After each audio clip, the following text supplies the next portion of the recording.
and welcome to Stunthangar Video Hangouts. My name is Charles Carter, and I'll be your host this evening. I want to extend to you my gratitude for you watching Stunthangar Video Hangouts. If you are watching this as a replay, I want you to know that I host these YouTube live streams every Monday and Friday evening, starting at 6:45 p.m. Pacific Standard Time. So please make a note of this so you can watch or be part of the live stream. Plus, we have an after party following the live stream, which is sometimes better than the live stream portion. You must be a registered Stunthangar Forum member to find the link to be part of the live stream and the following after party. Here at Stunthangar Video Hangouts, we talk about building and flying model airplanes, sport flying, competition flying, and what you've been doing lately. To join our conversation, if you are already a member of Stunthangar Forum, you can find a link if you scroll down to the section called At the Bench. Now, if you're not a member, or if you're not logged into Stunthangar Forum, the At the Bench link will not appear. If you're not a member, please register at stunthangar.com/SMF. That's stunthangar.com/SMF. That's Smart Men Flying. That's courtesy of Jeff Riley. You must place a space between your real first and last name when you register. You must also use a valid email address, or Sparky. The proprietor of Stunthangar will not approve you. If you're inclined to not come in, just enjoy watching us on YouTube, wonderful, fantastic. Please enter your questions or comments in the chat box, and I'll do my best to make your comments or questions a part of the show. Now, understand, sometimes even I can't get a word in myself, so be patient, as I will ask our illustrious panel your question or state your comments. And by the way, you only can do that during a live stream. So like I said, I host these YouTube live streams every Monday and Friday evening, starting at 6:45 p.m. Pacific Standard Time. Now, if you find the Stunthangar Video Hangouts that I host, or the many building videos, Saturday at John's, contest coverage that Sparky does on his platform, informative and enjoyable, please hit the thumbs up, thumbs up, thumbs up. Subscribe, and when you subscribe, hit the notification bell and select all, so that whether myself or Sparky comes on, you'll be notified. Share the videos, comments, also help the Stunthangar YouTube channel grow. Please consider joining Stunthangar's YouTube channel memberships that start at just $4.99 a month, which is less than 17 cents a day. And by the way, I'm a member. I have the $4.99 come out of my checking account each and every month. I don't miss it. I suspect you won't miss it either. Plus, you'll be supporting hopefully your hobby or your passion. You can also show your support and love by donating through the super chat, which is over here below the chat box, like a big dollar sign. And that helps us too. So please do that. Now, your support helps offset just some of the expenses of running Stunthangar. And with your memberships, you'll get special badges and stickers in the YouTube chat box, and unlimited replay of member-only videos. And once a month, Sparky has a question and answer show for members only. Now, this is Sparky's YouTube channel. This is not mine. I'm only in here twice a week. So if you want to get in touch with me, go to my YouTube channel, which is called Flying Control Line Stunt. That's Flying Control Line Stunt.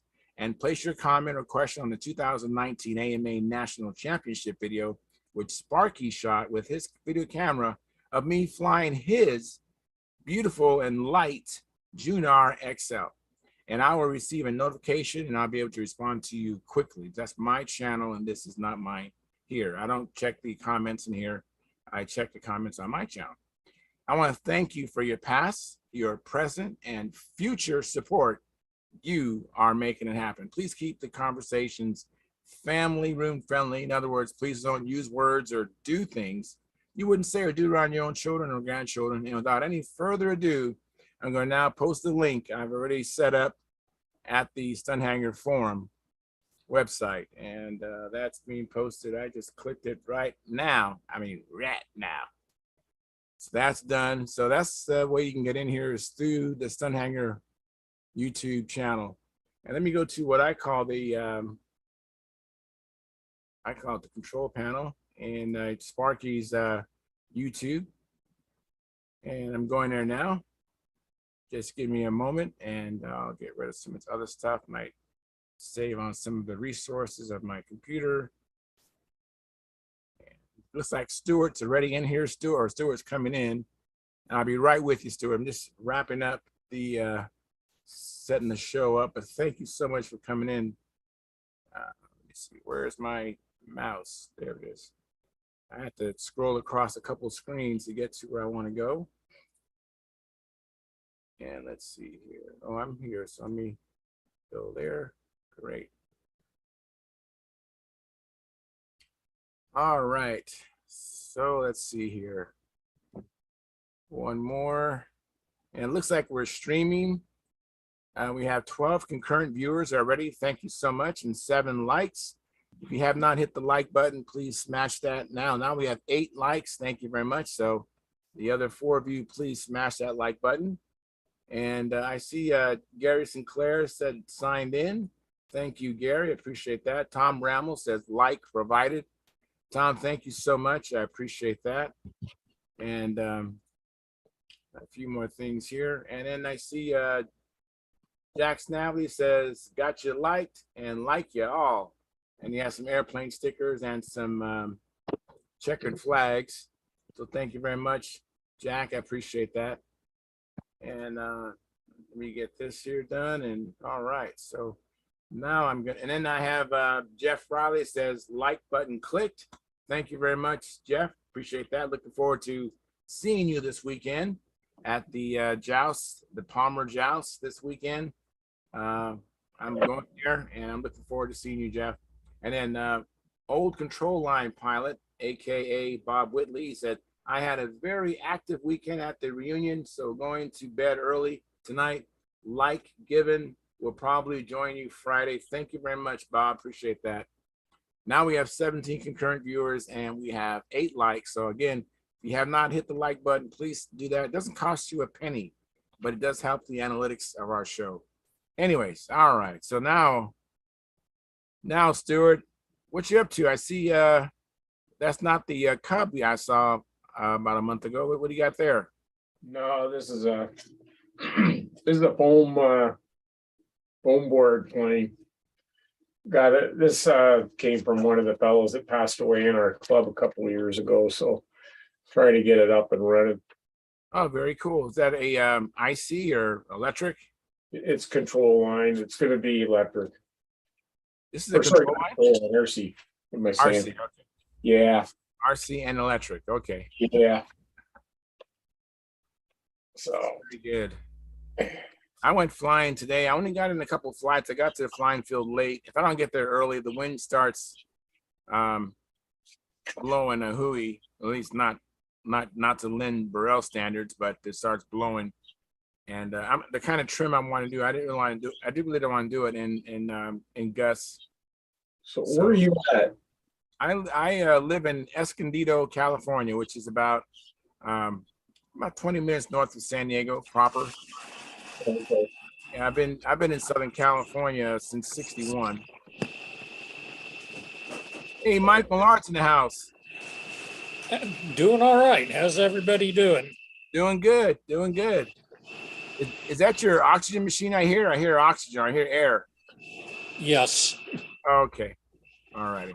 Yeah, my breathing took a turn for the worse. So I really? Oh man, so sorry to hear that. All the time. Oh man, sorry to hear that.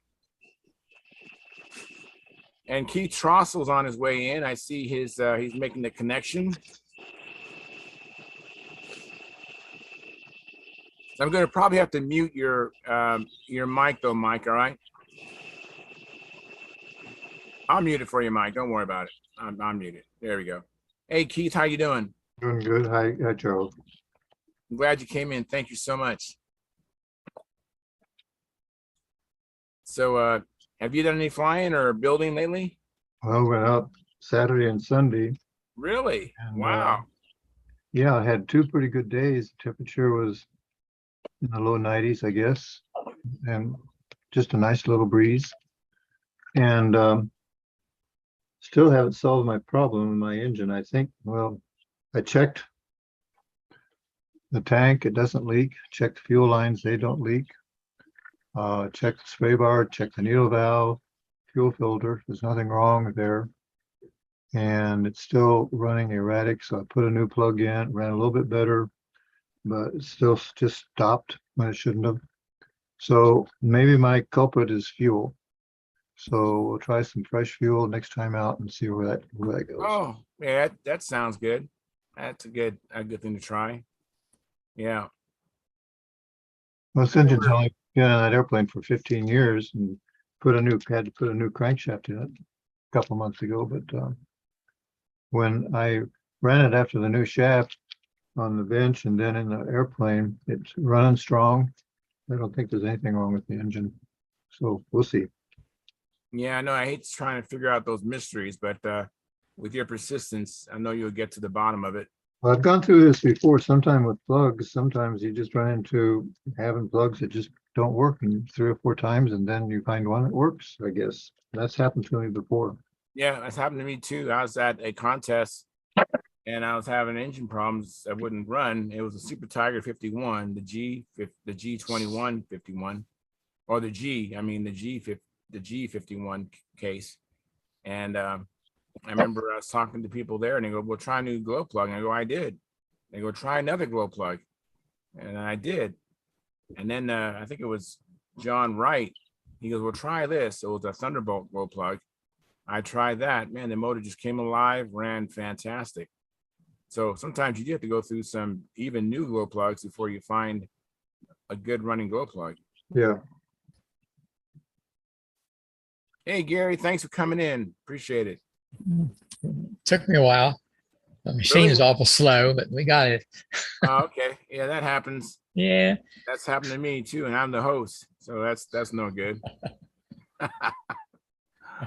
Yeah. So looks like we have only 9 likes, but we have 23 concurrent viewers. Please hit the thumbs up, thumbs up, thumbs up. It won't cost you a penny. And just do it before you forget about it. Thank you. Now we're up to 10. Thank you. Appreciate it. Hey, last time talking about different Super Tiger engines, and then on Stunthangar this last couple of days, somebody was talking about the Super Tiger 34. It's a special case G34, I think. I remember that. And I bought one some time ago from Tony Nacarado at his TNA hobby shop there in Burbank.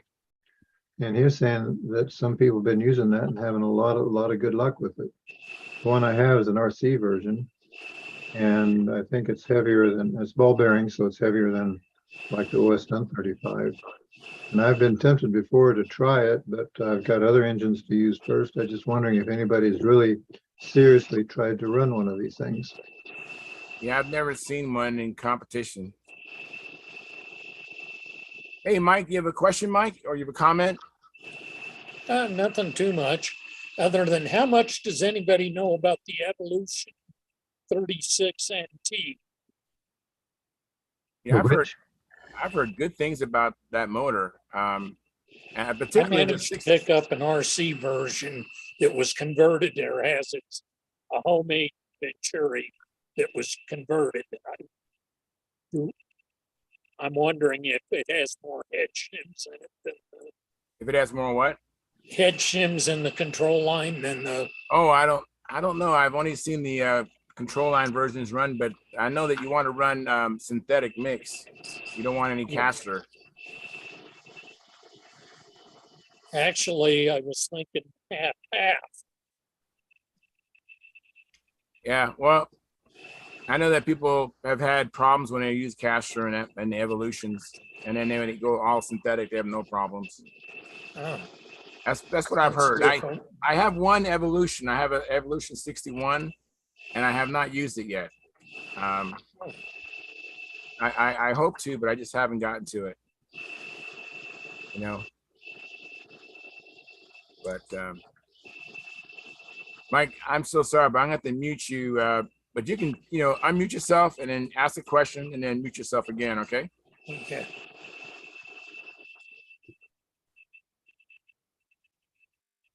All right. Hey, Peter, thanks for coming in. Yeah. How you doing? How you doing, Peter? Doing well, doing well. Definitely, my fiance has gotten me out of the dumps quite nicely. We're talking all sorts of things at this point. Oh, that's good. And That's fun. we came to a decision that we're going to get married on a cruise ship, just the two of us. Oh, very Yeah, nice. Good deal. Wow. Wow. I'm happy for you, man. That is so awesome. That is great. Cruise ship, when and where? That is to be determined. But Very probably a Caribbean cruise somewhere, because I'm in Florida. She's moving down from Connecticut, and cruise prices for cruises leaving out of Florida are a lot less money. Very cool. That sounds very romantic. Very a lot of fun. Oh yeah, she's already picking out what gown she's gonna wear. And this is not gonna happen for like 8 months or so. She's already planning stuff. Yeah, I don't think you can't plan a wedding too soon, I don't think. But that's I'm really happy for you. Thank you very much, guys. On the chat box, I have John Lytle. I've been talking to him a little bit off and on. He says, as a last resort, I found that trying a new fuel filter fixes things. And I think you already tried that already, Keith, right? A new fuel filter. Yeah. Yeah. And then John Lytle says, this is Keith's engine. And that's your engine, Keith, right? Yeah. Yeah. And then Greg Biswick, he says, there are no head shims in the Evolution 36. Synthetic oil only. I have 2 good engines. So there you go, Mike. Synthetic only.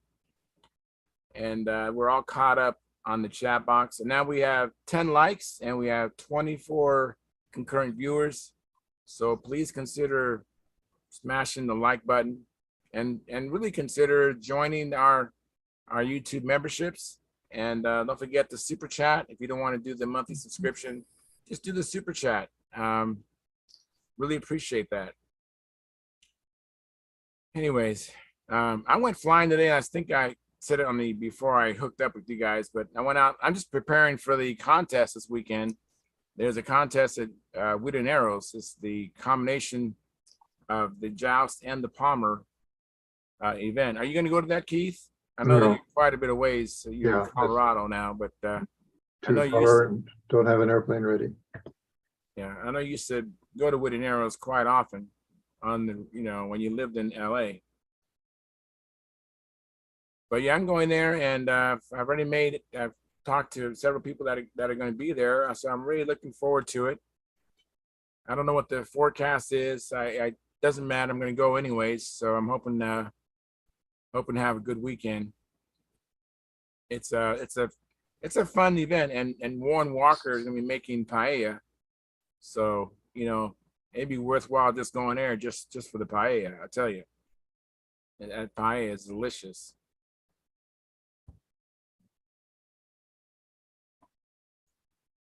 So Peter, are you doing any building? I know that you probably want to speak to your fiance more than build an airplane, but have you touched it? Yeah. The projects are on hold right now. For 2 reasons. Yes, I'm getting to know, and getting to know each other and speaking to each other quite often for a while. And the other thing is, it's such a excuse me, I'm not going to say it. It's such a disaster in this room that I literally have no place to work. It's just clutter city.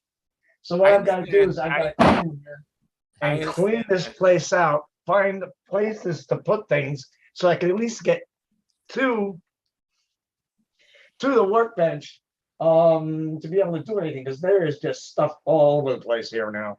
Is that the Saginaw I see behind you to your left? Is that the Saginaw, or is that the Pathfinder LE? That's the Pathfinder LE. Right now it's sitting there, and yeah, that's the Pathfinder LE right here. And then I got the Saginaw wing kind of sitting on top of it, so I don't bump into it and completely destroy stuff around here. Well, at least it's in sight, so that's it can sometimes just help just seeing them. So you hopefully find some time to work on that. Yeah, it's guys. it just got to be a complete and total disaster.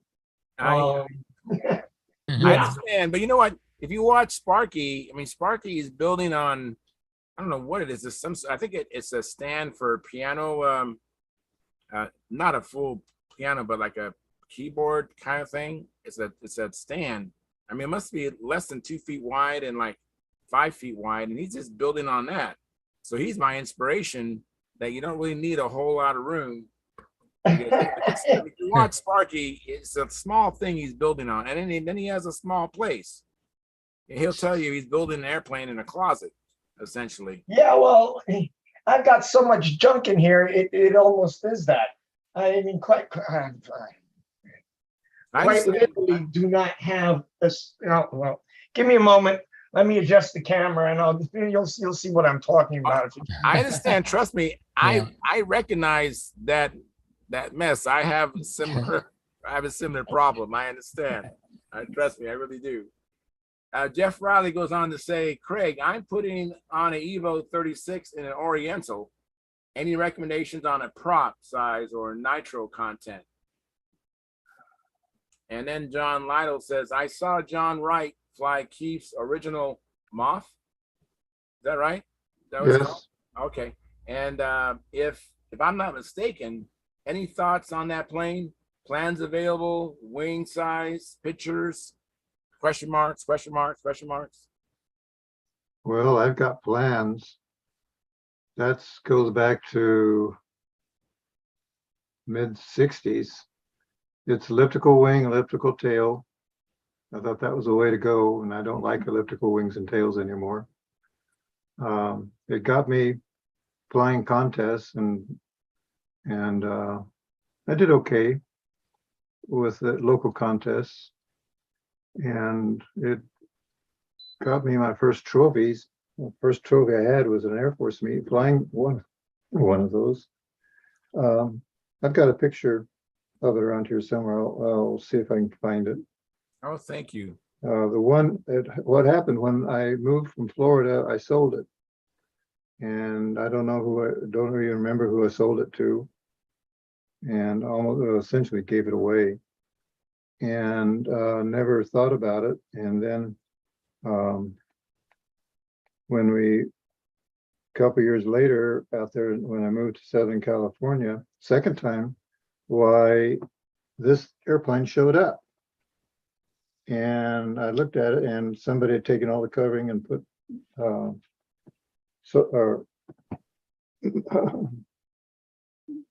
plastic film on it. And I looked at it and said, well, darn, that's my airplane, because it had sort of a unique construction. I didn't know what I-beams were or how they were built, so I made my own thing. I called it an H-beam, and had half ribs every other time, and I liked the looks of those airplanes that had lots and lots of ribs in it. So I did this with a half ribs, and I did okay with it. It was heavy, but like all my airplanes. But again, got me through the pattern, and got me flying in contests. And I'll get a picture. My first one, when I painted this one that I've got a picture of, it was white with red and black trim, and it looked okay. I'll see if I can find a picture. How big is the wingspan, and what inch? It's 54 inches, and I flew it with an OS-35 stunt. This is when the OS-35 stunt first came out. And the dimensions, areas and flap areas and all that, there was a table in Aero Modeler magazine in the late 60s that had about 15, maybe more airplanes. Most of them were American, but it gave all the dimensions, like areas and moments and tail area, flap areas, and all of that. And then it came up with an average. And I built several airplanes based on those numbers, including that thing called the Moth. And then all those things were transposed to that Focke-Wulf that we've talked before about, that eventually won the Nats. But all those numbers came from that table out of Aero Modeler from the late 60s. And by today's standards, well, it was like a 15% tail, and your tail needs to be closer to 20% and 15% flaps, and our tail, 15% flaps, and your flaps need to be closer to 20%, I think. So I got by with it, but by today's standards, tail is probably too short and not enough tail area, not enough flap area. And other than that, I did carry 16 to 18, 16% airfoil at the root, out to 18% at the tips. And I use my standard airfoil where the flap was part of the airfoil, and that's what I do with all my airplanes. So the flaps on that thing were like an inch thick. And my latest Focke-Wulf flaps are 1.25 inches thick. This semi-scale Martin Baker, the flaps are over an inch thick at the root. And the tail was thick, 3/4 of an inch or more. That's about it. Very cool. I'll find a picture. Thank you, Keith. And Peter raised his hand digitally. Go Yep. ahead, Peter. Hold on. Host disabled participant screen sharing, so I'm not allowed to share a Oh, screen. let me fix that. It's one of the things I usually set up in advance. Sorry about that. Go ahead, it's set up now. Okay, there we do that, and okay, share. All right, now you get an idea of what I'm talking about, the clutter on my work surface. I mean, Yeah, I understand. Hey, quite literally, there is not a space to put anything else down on it. yeah, it looks very familiar to me. Yeah, my workbench is getting like that again. I had cleared it off.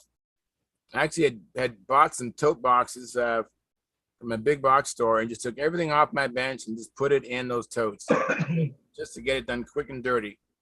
And now my workbench is kind of like yours again. And those tote boxes are still full. So figure that out. Yeah, right.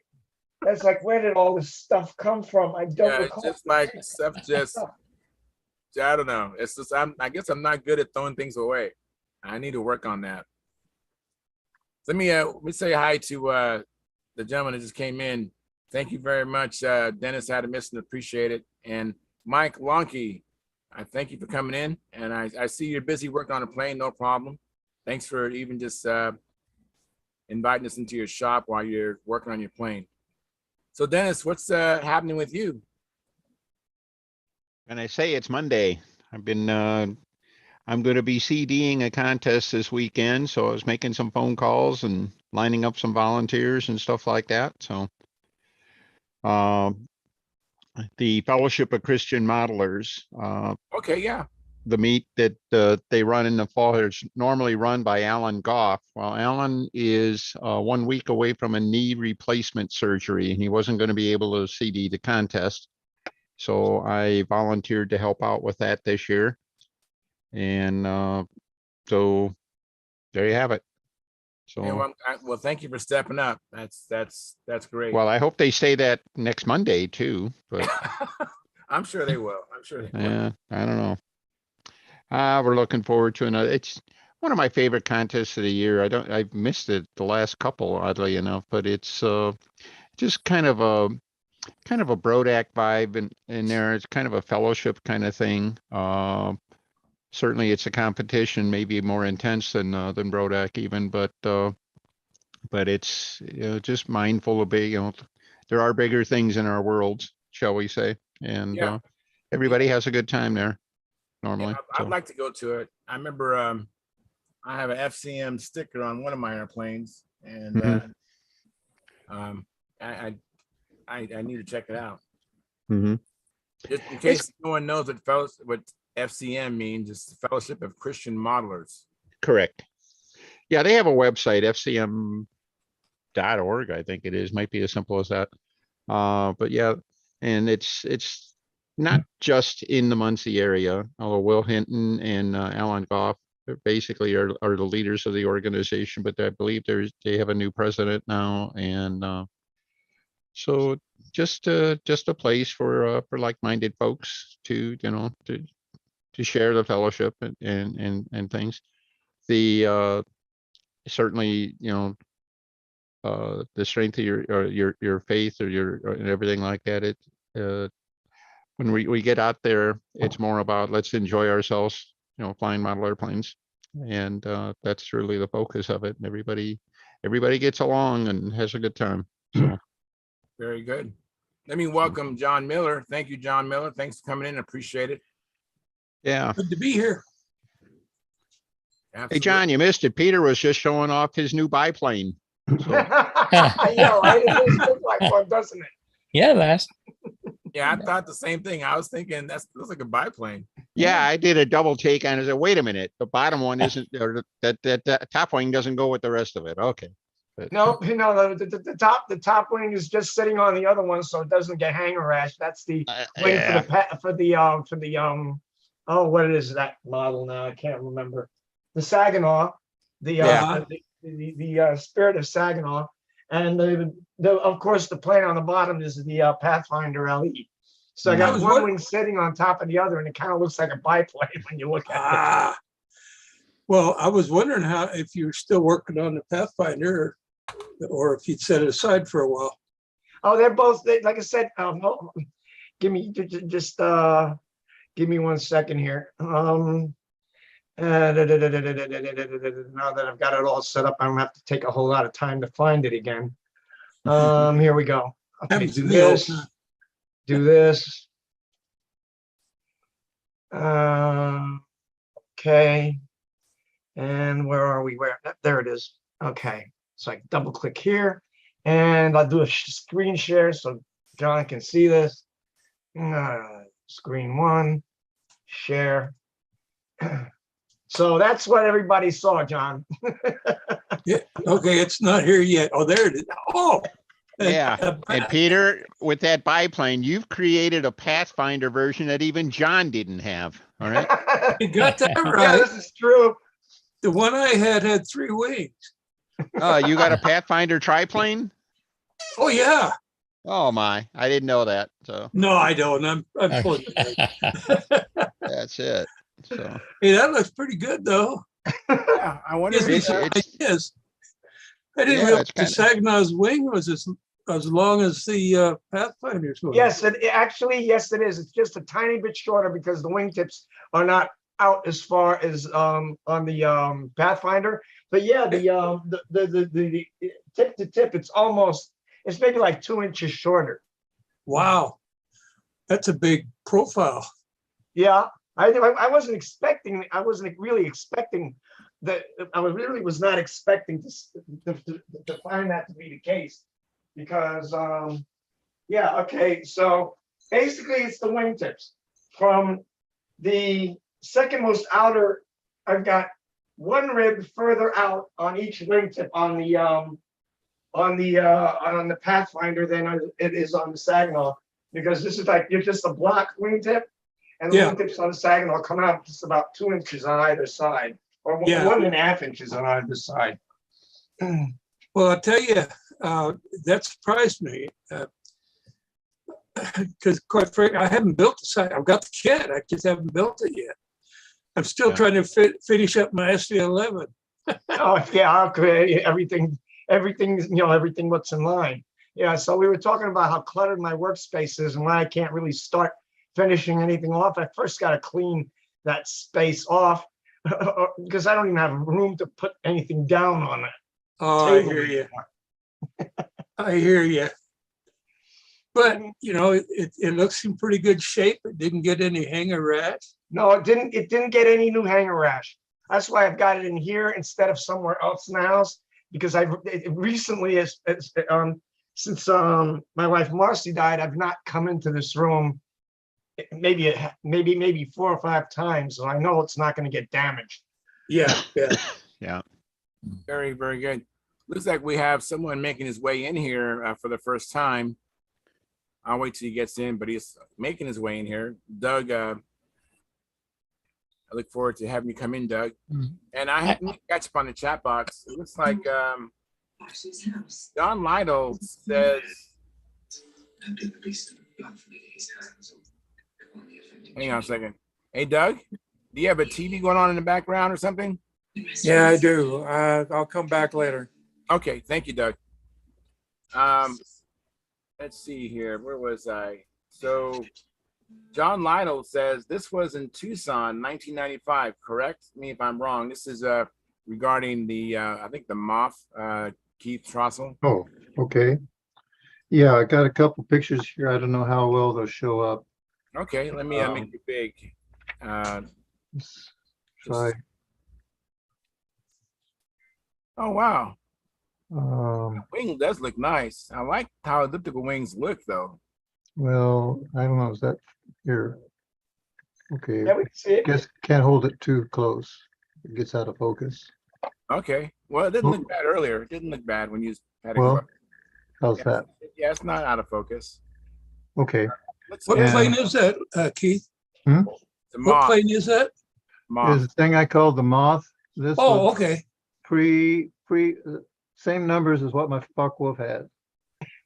And, It has a high tail, I see. yeah, I think this will show that better. Oh, wow. Oh yeah. There's not a straight line on this airplane. Mhm. Wow, that's neat. Tricycle gear. I don't like tricycle gears anymore. High tail, you don't need to do that. And is it focus? Yeah, Yeah. Yeah, it's good. yeah. Have something else here. We'll just flash it up real quick. There was a contest in Florida called Coral Gables, first and last annual contest in Coral Gables. And that's my helper. Is that Barbara? Helper. All right. Yeah, that's Is that Barbara? That's Barbara. All right. I'll be Barbara. darned.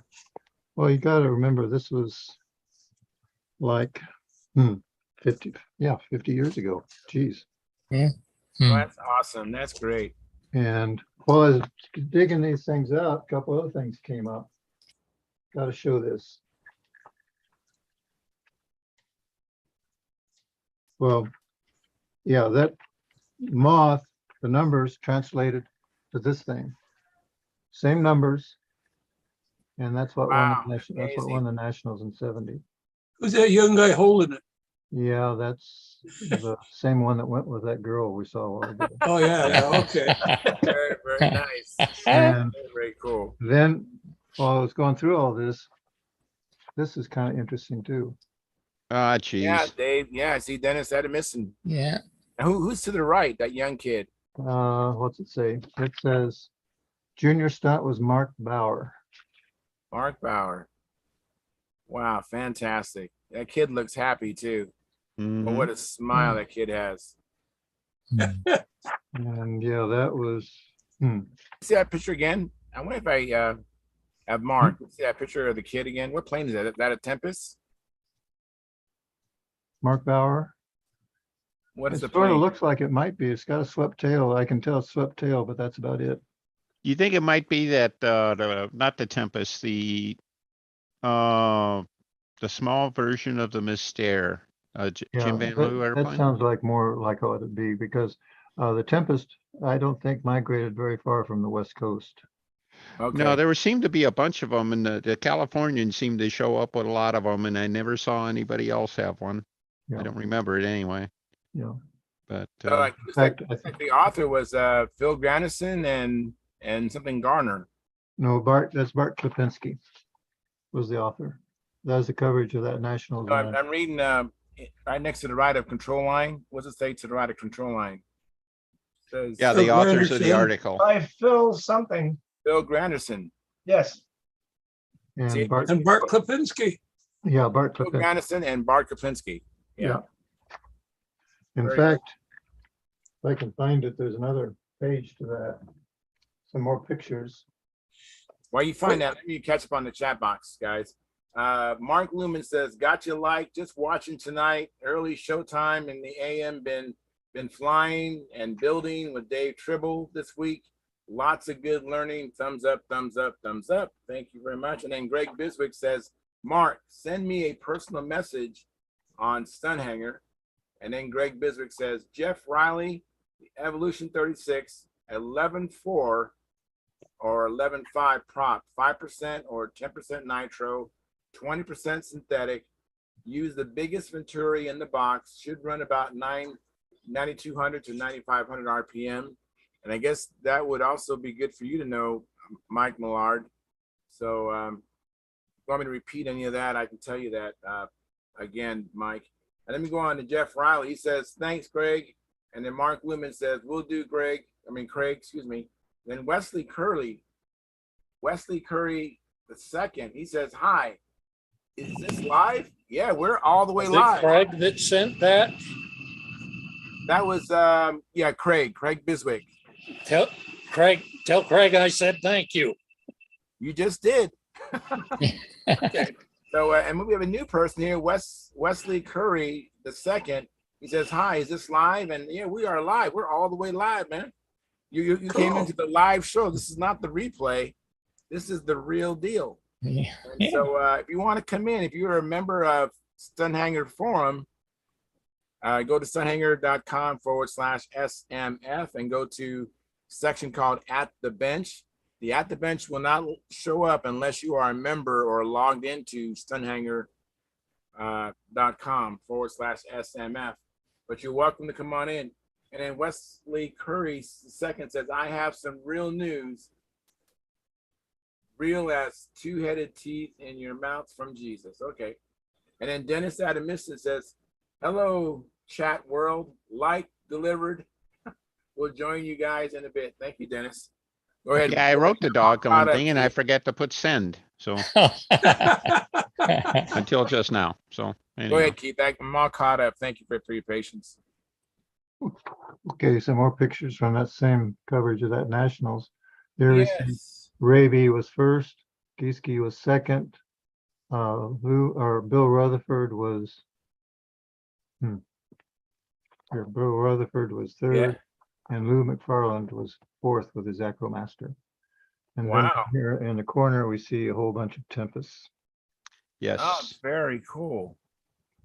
You know, the interesting thing on the Tempest is the wing and the stab and elevator are directly taken off of the Dick Williams Electra. Well, yeah, that Electra was the basis of a lot of airplanes that came out of Southern California.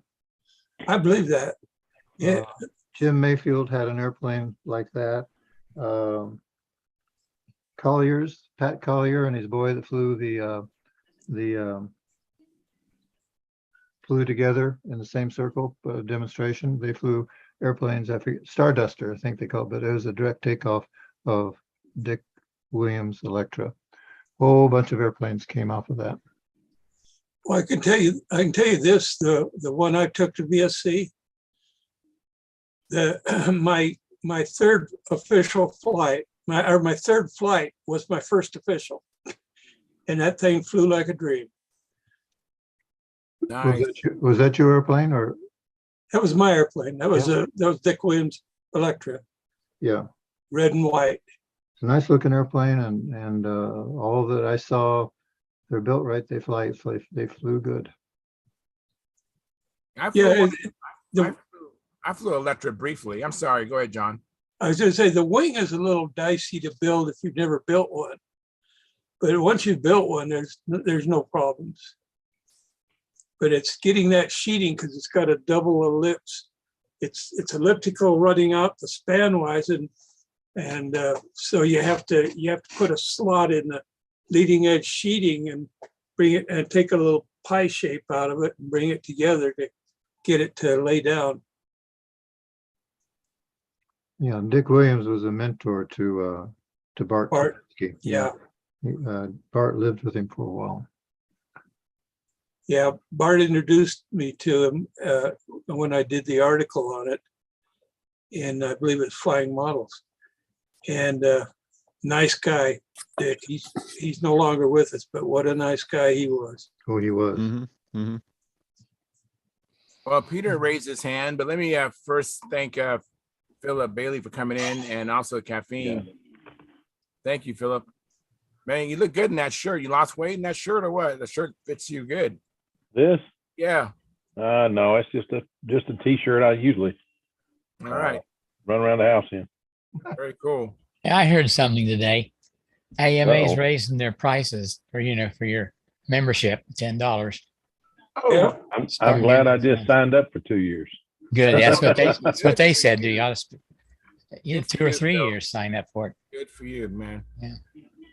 So go ahead, Peter. Go ahead. Did I ever tell you guys or show you guys the B-58 Hustler my dad and I built way back in the day? I don't It's a remember. I don't scale know. model. I don't know. You have a picture of it? Yeah, sure. Yeah, why don't you go and share it? Hey, you're gonna see somebody that's a very young me back in the day. Where is it? Share. There I am. And there's Oh, the yes. Oh my goodness. I remember you told us about that. Wow. yeah. That's There's a B-70. story about it. Cool-looking plane. I mean, B-58 Hustler. Yep. So we started out with a Fox 35 on that outboard pylon. As you can see, that did not quite work out. So we were thinking, well, maybe we'll put another Fox 35 on the inboard pylon, but then that kind of like started to like ruin the look, somewhat ruin the looks of the airplane. Right. And it wouldn't, obviously it would not fly with a single Fox 35. This thing just did not take off. It would just go right around on the ground, round and round in circles. So ultimately, what we did end up doing is, there we go. There it is. Did a little bit of a trim change on it. Oh, wow. Looks good like that.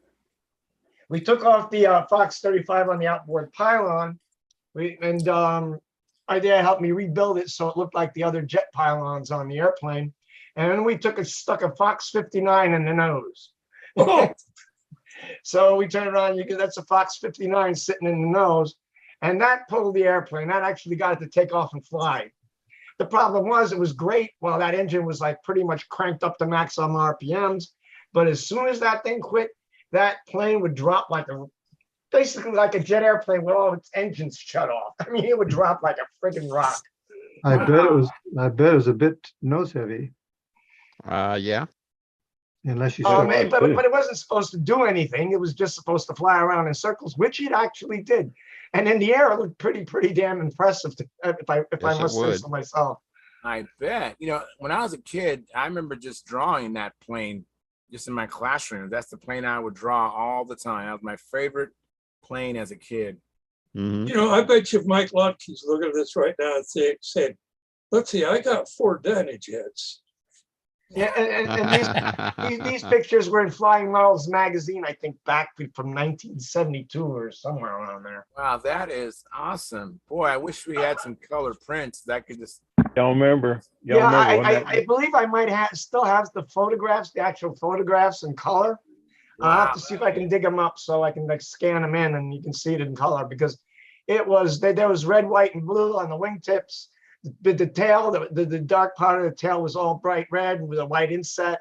The nose was still black, obviously, with a white chevron just in front, just behind the cockpit. But yeah, and it also was all monocoat. It was a fully monocoated airplane, was not painted.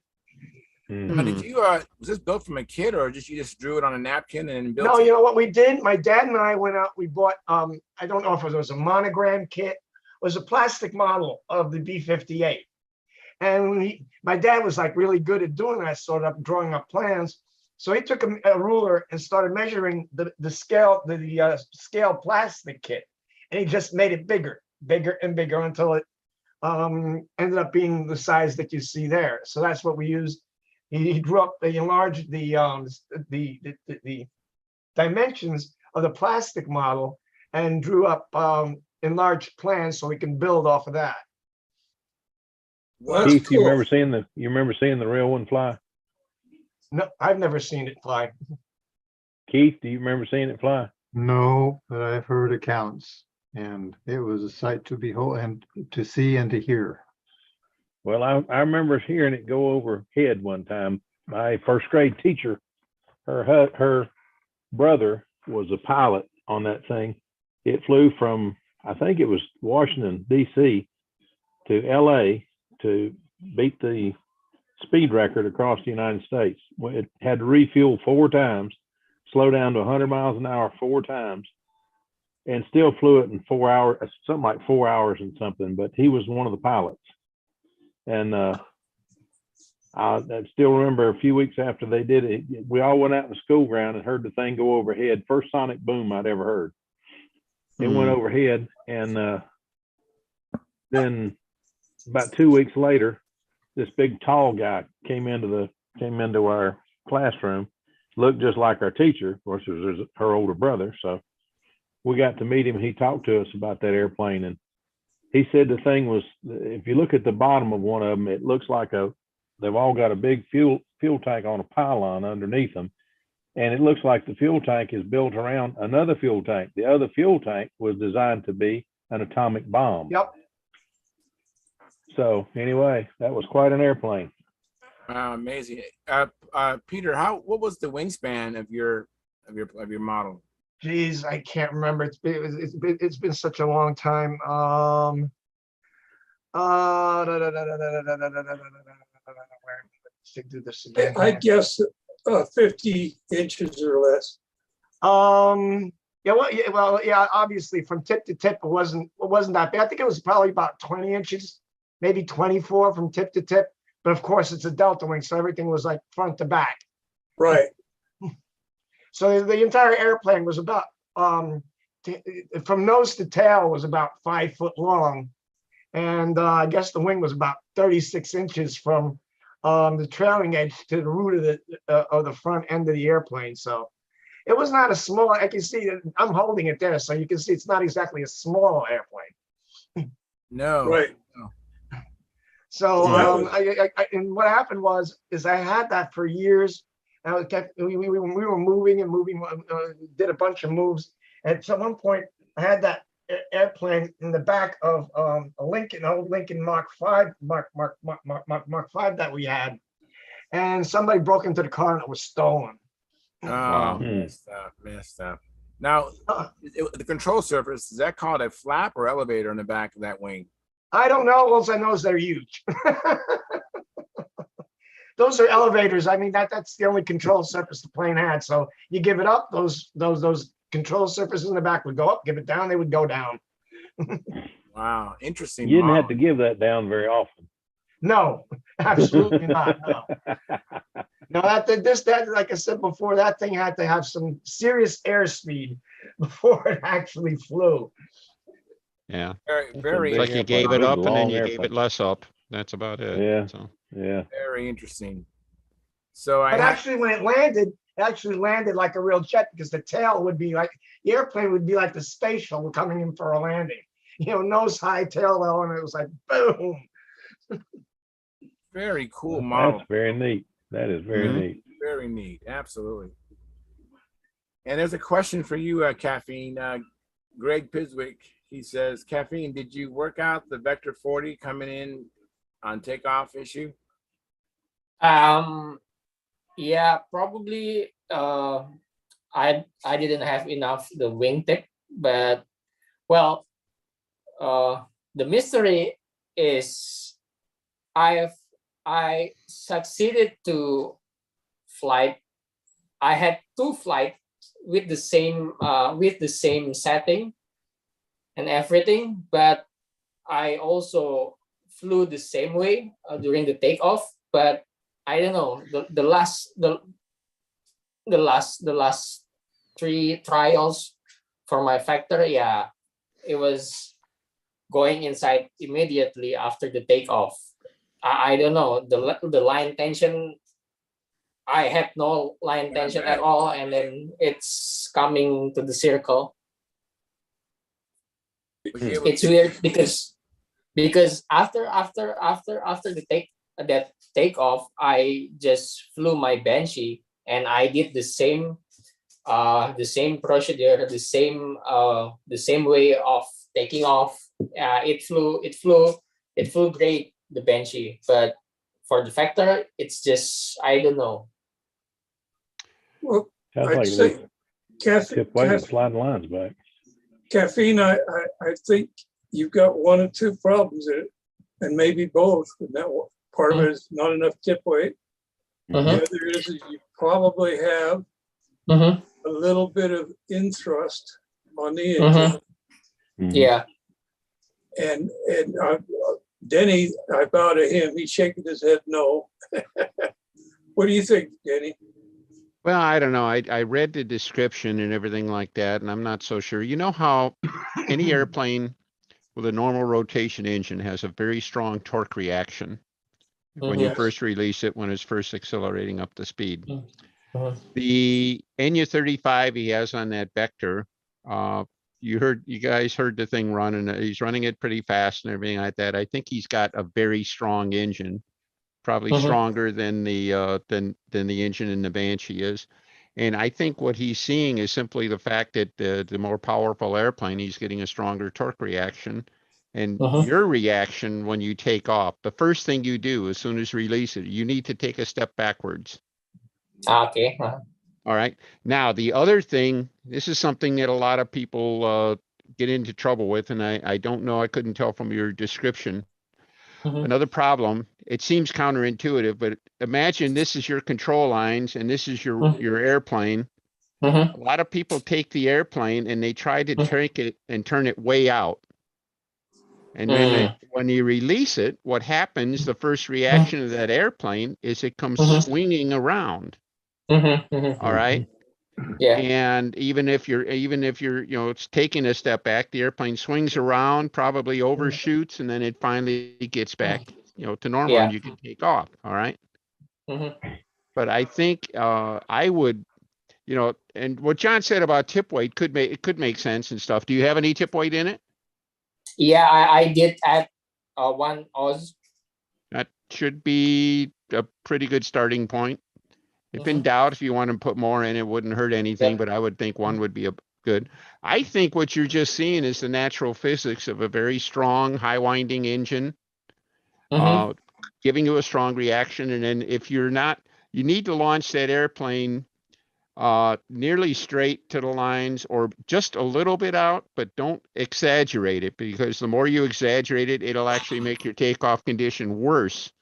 All right. Uh-huh. Mhm. And then on your part, get on your horse. All right. As soon as you release the airplane, take a step back and be ready to take Mhm. another step back to keep on it until you're Mhm. airborne. Ah, yeah, yeah. Okay. So Now what you've I got did, the airplane airborne, right? You have been yeah, able to just get it in the air, right? yep. All right. Does it seem to settle down when it's in the air? I mean, do Yeah, you have good line tension and stuff? yeah. After a half left, it was getting the tension. All I right. did it. It's just too strong, and then I slipped my handle. So Okay. it crashed. But yeah, luckily Okay. it's all fine. Just the prop.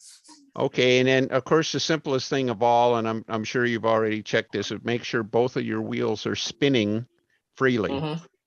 And Yeah. especially if the inboard wheel is a little bit tied up, a little locked up and stuff, it'll turn the airplane right on you.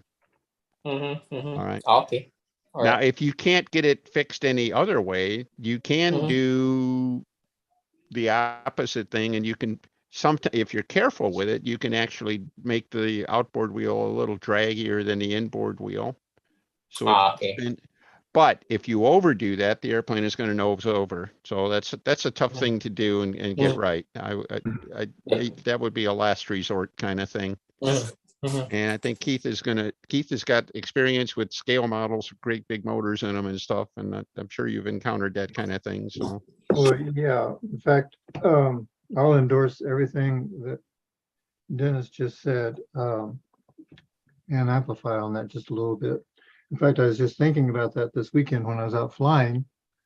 And something that I think I unconsciously do, and I don't know, Dennis, I would imagine you do the same thing. Yeah, you'd be ready to step back. Mm-hmm.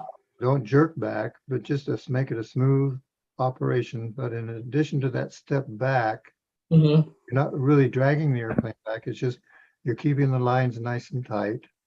Mm-hmm. And also, I don't know how to describe it. You lead the airplane with your arm.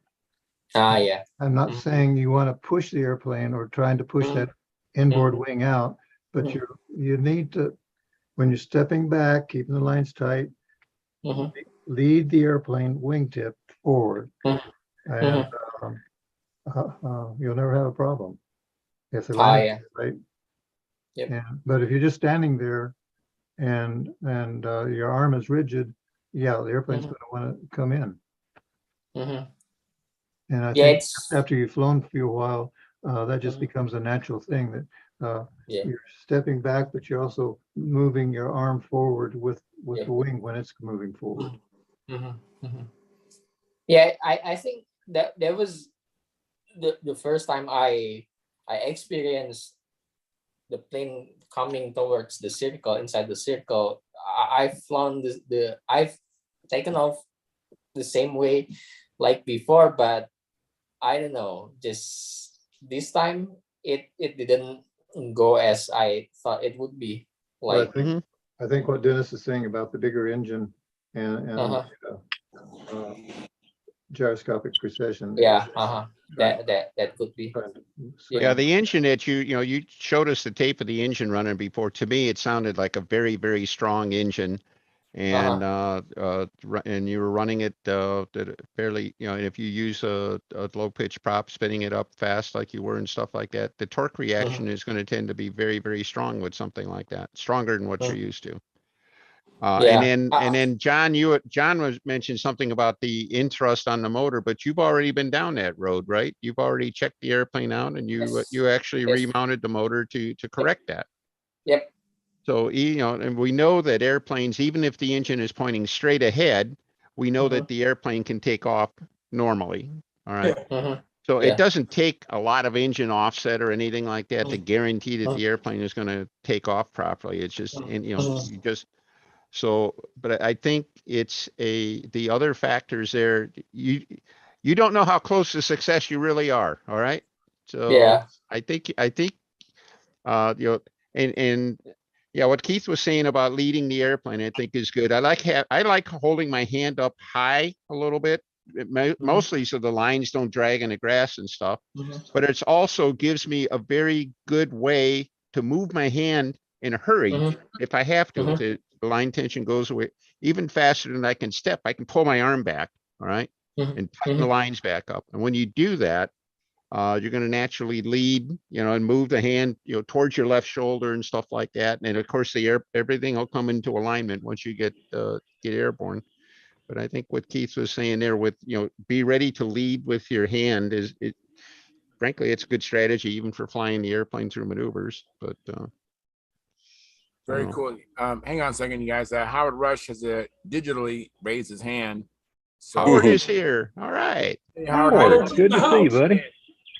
Hi, I'm in the Warsaw Airport with the wow.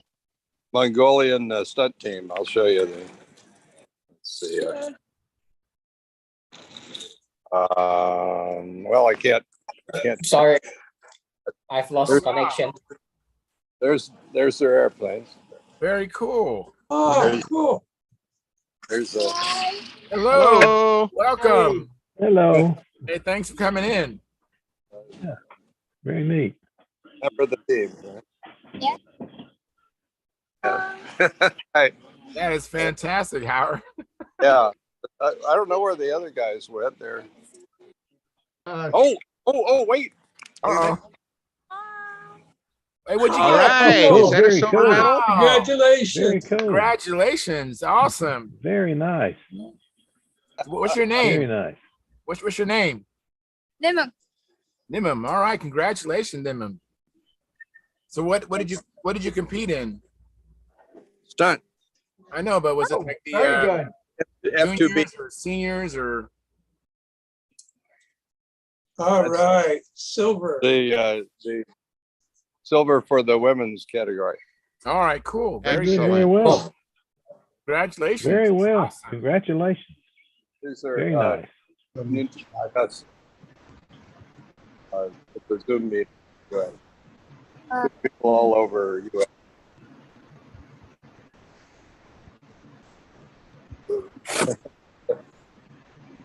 Okay. Hey, Howard. Yeah. Did they announce the next host country for 2024? No, rumors are Bulgaria or Spain. Okay. Bulgaria, or Spain. Okay. Spain. Are those good rumors? How solid are your rumor guys? I don't know. Oh, one bit for you is fluid. Yeah, We didn't quite get that, Howard. Can you repeat that? Stephen fluid. Come, You broke up again. Stephen Dale fluid. Stephen That's Daly, and then Stephen, it and broke it up. sounded like Truett. What about Stephen Daly? Fluid. Nope. Yeah, it's breaking up, Howard. Still didn't get it. We got Stephen Daly, flew A, and then that's it. Axiom.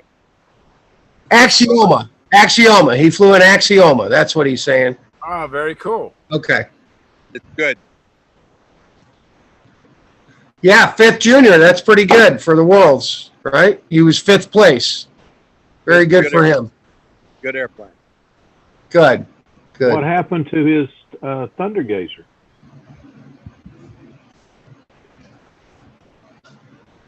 We didn't quite get that, Howard. I don't know. You don't know? Okay. That's Why. okay answer. Yeah. I think we're gonna have to grill Joe and Steven when they get back home. That's all. Yeah. Yeah. Let's see what happened. His Thunder Gazer was gorgeous in the pictures. He was flying it very well in Muncie. So Yeah. An Steven? electric Thunder Gazer. I can only imagine how much of the belly fan they cut off. I'm Does sure it it wasn't come- full depth. Excuse me? Does it come apart, the Thunder Gazer? Yeah, it's supposed to be a take apart. Okay. Well, Joe's wings off, so he flew a shark. Oh my goodness. He flew a shark. He borrowed one off in Muncie. So where are you headed next, Howard? You're sticking around for another contest, aren't you? No, we're going home. No, you're going home. Okay. Okay. There's some more Mongolia.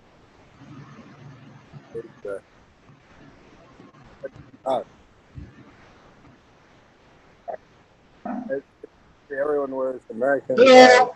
Hello. Johnny Cash. You're Johnny Cash? No. Under this, under the Los Angeles shirt, she has a Johnny Cash shirt. Oh, okay.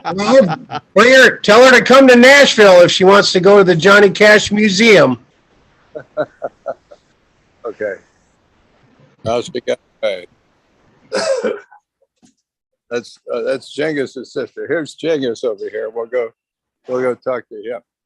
Well, Howard, you certainly seem to be in good spirits. I'm guessing you had a pretty good time. Yeah. Here's Jengis from the Mongolian country. Hello. Hello. Hello. It's my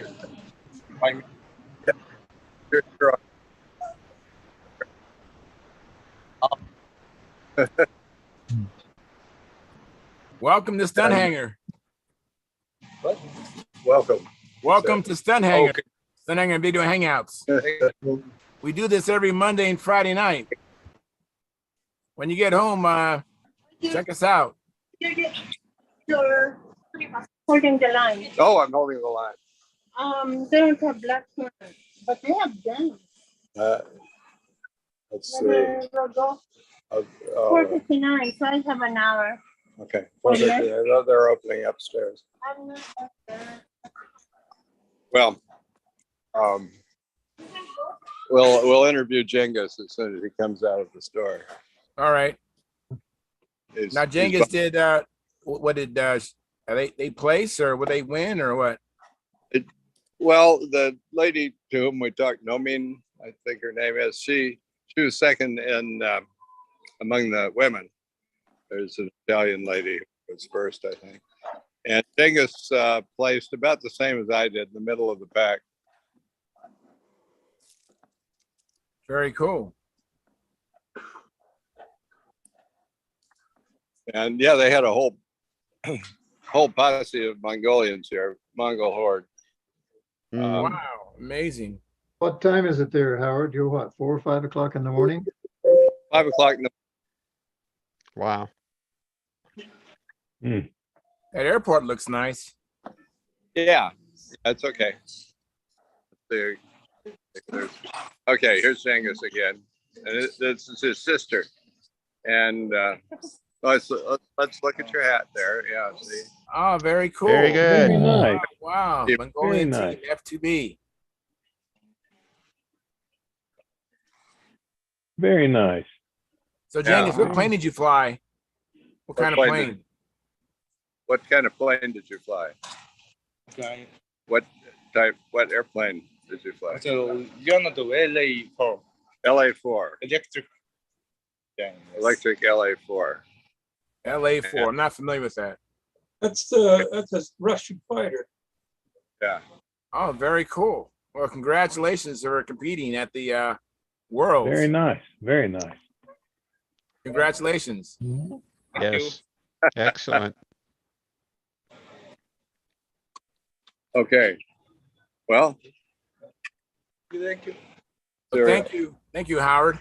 Safe trip, Howard. Thanks for checking in. Yeah. Have a safe trip home. might continue this. Up there. I lost Mary Lou somewhere around the. Yeah, I was curious where Mary Lou is at. I don't know. I'm curious. She was shopping a minute ago. Uh-oh. Oh, there goes your wallet. I mean, Yeah. Yeah. That is very, very cool. Thank you. I have a comment from Jeff Riley. He says, holding your hand high for the launch also lifts the inboard wing to help counteract the torque roll. Good point. Yeah.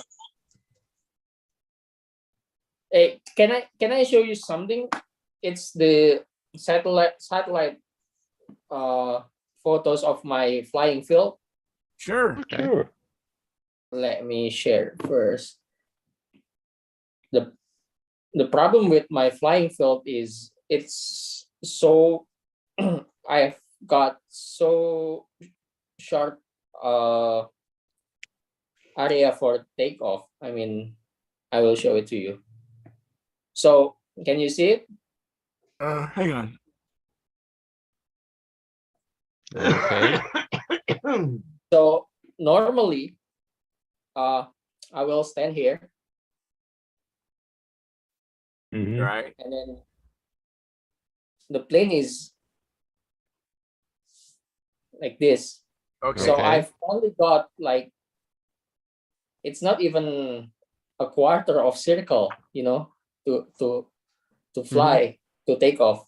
So do you have any suggestion where should I go?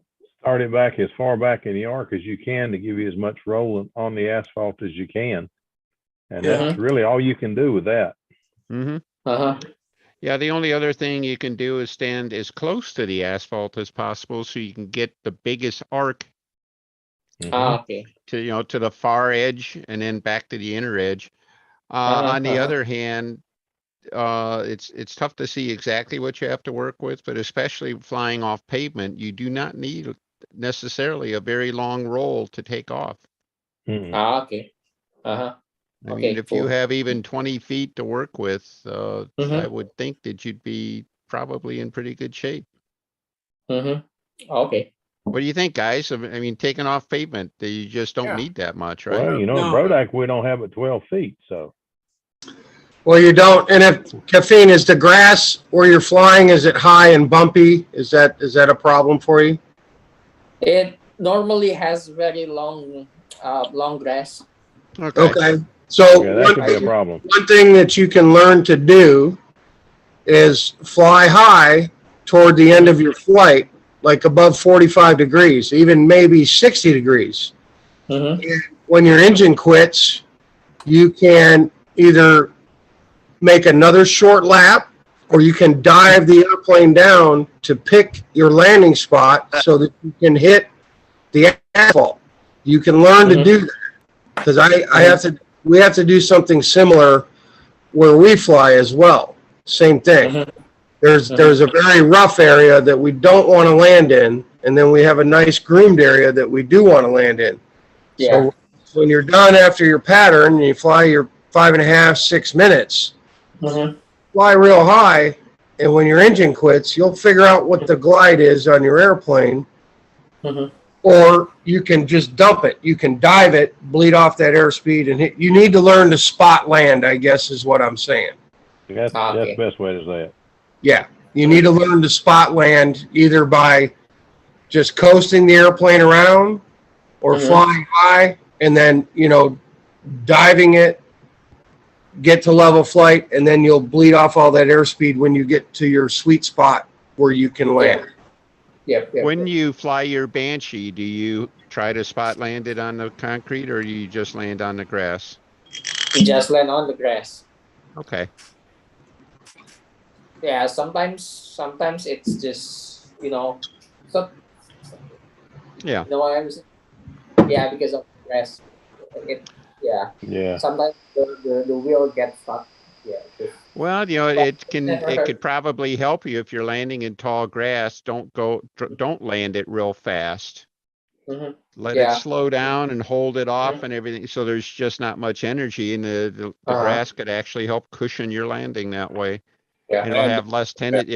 It can't roll in the grass, and if there's a lot of energy, if it's still going fast, it's going to want to roll and it's going to want to nose over. So. Yeah, just try to hold it off as long as you can and just kind of settle in soft. So Into the wind. Yeah, well, actually, the Spectre is my second fuel fuse airplane, and yeah, I've always get troubles flying with the fuel fuse. Not so much trouble with the profile. So yeah, I don't know.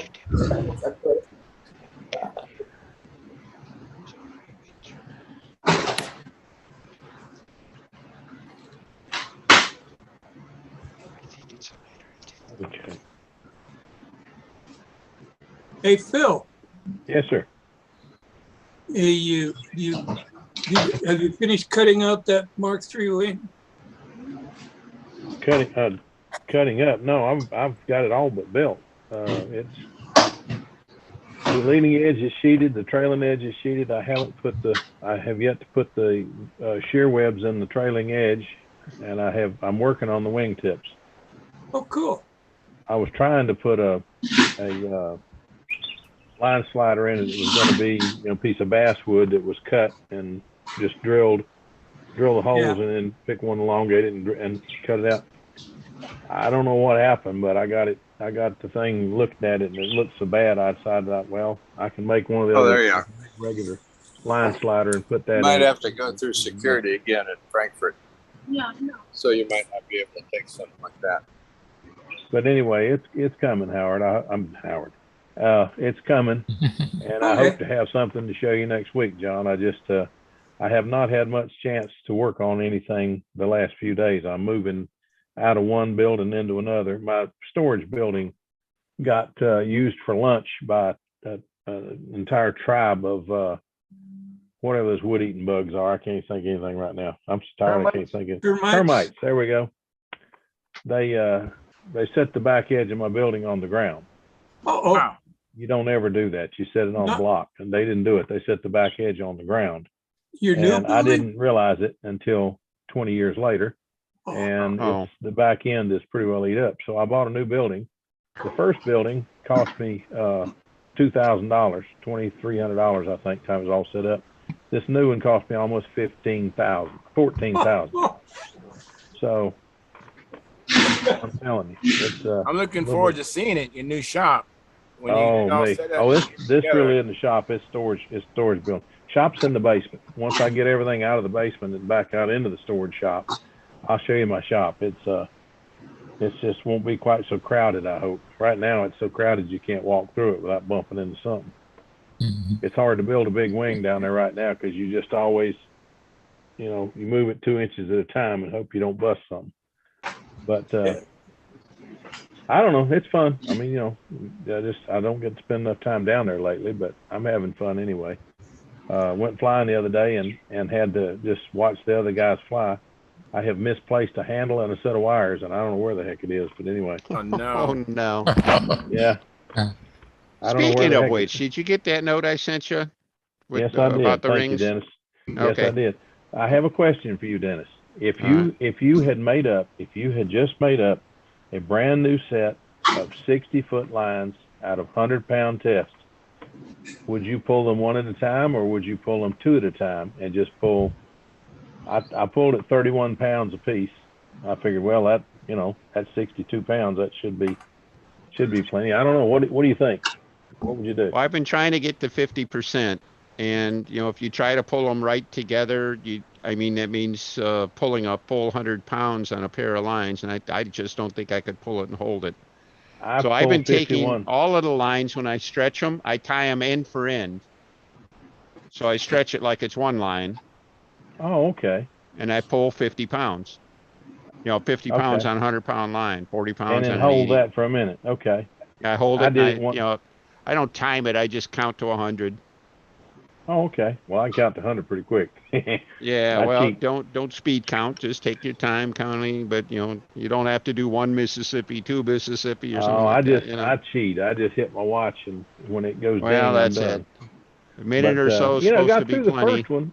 It got the first set got through the first one fine, but when I went to re-pull that second one, I don't know what possessed me to re-pull it, but I pulled it again, and the second time it broke. Huh. But where it broke was in the knot. I had to get a microscope. I finally got a microscope. Found somebody. I knew somebody had one. I just had to catch up with them and look at the knot. And sure enough, there's 3 over and 1 under, and it just flat cut the other one. Right. Okay, that's the one you were telling us about last week. That you had a bad knot. So yeah, okay. It was not the lines bad. It was the knot that was bad. Okay. So I redid it. I redid the same set of lines and took them out and pulled them again, and no problem. But instead of tying a figure 8 the way I've always tied it, and I've always taken it over and taking it over and taking it under and then taking it over and through again, I was looking online and they showed to take it and just do an overhand knot and then just take it right back through the same place again and pull it. So I did that and looked at it and just took some time, looked at it, made sure that all of the strands were even, and then wet it good and pull it slowly. If you pull it very slowly and make sure it's wet where you don't overdo something, you know, you can't just yank it. It pulled 51 pounds each line and did fine. So we're going flying Saturday. I'm going to put it on my good plane and take it flying because I don't have a junker to put it on. It's going to have to go on a good one and just a little prayer and away we go, you know. It's already pulled harder than your airplane will ever pull. Oh, heavens. I'm telling you, there's no way. Anybody that thinks that a model airplane can pull 51 pounds, I don't think so. I don't believe there's a model out there that pull 50 pounds of pressure. If it does, I had a Nobler pull me off my feet. I mean, I had to take 2 steps in the wind. Mike was there, and I assure you, it didn't pull anywhere near 51 pounds. So, yeah, some of the big scale models I think pull and stuff, but you take a look at what your body is capable of holding and stuff like that. And the scale models and the carrier guys, they pull incredible pull tests, and it's like, I suppose it's just, you know, it's a peace of mind kind of thing, but it can't, you know, it's like you say, it's just really, really hard to imagine that. You know? I can't believe anybody can spin around on 1 foot while pulling 51 pounds. Yeah. I just don't think you can do it. Yeah, I mean, I'm not exactly a little guy, and I know darn well I can't do it. I'd be on my face quick. So I don't know, but I'm hoping this is going to be enough. I pull test that set and they're ready, and I've made another set up and I'm going to pull them tomorrow. And I think I'll do them like you said, just tie them end to end and go out and pull them. I've got a friend who's got one of those new Chinese models it's elevator only. Yeah, the Oki Air airplane. That's it. And Elliptia. Elliptia, okay. I could never figure out how to say it. But anyway, he's having problems with not having enough tip weight. So he's put a ridiculous amount of tip weight on the thing, on the clay on the outside, and still having problems. So I said, well, the one way I know to cure that is put a set of these lines on it. You won't need near as much weight. So I wanted to give him a set this past weekend, but I got up Saturday morning. My back was bothering me so bad I didn't get out of bed till much later than the guys were flying. But anyway, I made up a set Saturday evening and pull tested them and got them ready. So this Saturday, I told him, if you make it this Saturday, I got something for you. We're going to see if we can't solve that problem. So I'll take them to him this week, but I got to find a dang handle. I don't know what I've done with the handle of my airplane. I can't figure out what in the world's going on. So I said, well, I'll just make up another set of these lines and I'll have the line, and I just got to find the handle. And just by coincidence, I have a handle kit downstairs. I just got to get off my lazy and build it this week. So Which kit is that? Is that the Brent Williams Ted Fancher handle kit? Yes, sir. I have one of those down there, and I'm gonna try to do that. And I have one more of the carbon fiber kits from Smith Brothers. I'm gonna try to build that one too. Very nice. I really like the old kits that Tom Morris used to sell. Yeah. The bar one, but I want to do one of those with Trayan's line in it where it's can't get any memory. But I haven't done it yet. I haven't done that yet. So one of these days I'll get around to doing that. I've got all the stuff to do it with, I think. But I don't know. It seems like every time I get started on something else happens. I don't know. I've got a friend that told me looks today. like your dog turned into a bird there behind you. But Oh, the Indy, he is say hello, Indy. Now he gets shy. Anyway, I had two of them, and one of them at 16 finally passed away. Everybody says lovebirds don't live that long. Well, there's one left, and he's 16. He's 17 now. So I don't know how long they live, but this one right here is a tough old bird. He can't fly anymore, but don't stick your finger in that cage. I can stick my finger in the cage, and he just rubs his beak on me. But somebody he don't know, he can bring the blood quick. You think a lovebird can't hurt you? Put an almond in that cage. Won't last long. Won't last long. But no, the terrorist is right here on the floor. That's what we call the miniature schnauzer. He's our terrorist, and he's also our alarm system. We don't need a doorbell. We got Jack. Very, very cool. Let me welcome Mark Wise in. Thank you, Mark, for coming in. Appreciate it. He's a mess, but we love him. But I'm gonna get those lines done and fly it this weekend. I've got a couple new airplanes. I hope we're gonna be done before long, and we're gonna try it out. Very cool. Happens. What new airplanes you have? I'm working on the Cha-Ching. Pathfinder, all right. Pathfinder Mark. Is it a 3 or a 4? I can't remember. 3? Mark 3. Okay. Pathfinder Mark 3. The wing looks like the one behind John there, except it's not built the same way because that one does not have a sheeted leading edge and mine does. Right. But everything else is like that one. But the fuselage is profile, electric profile. It's got Dennis's 2021 kit. I like that Raven. I hadn't seen that plane.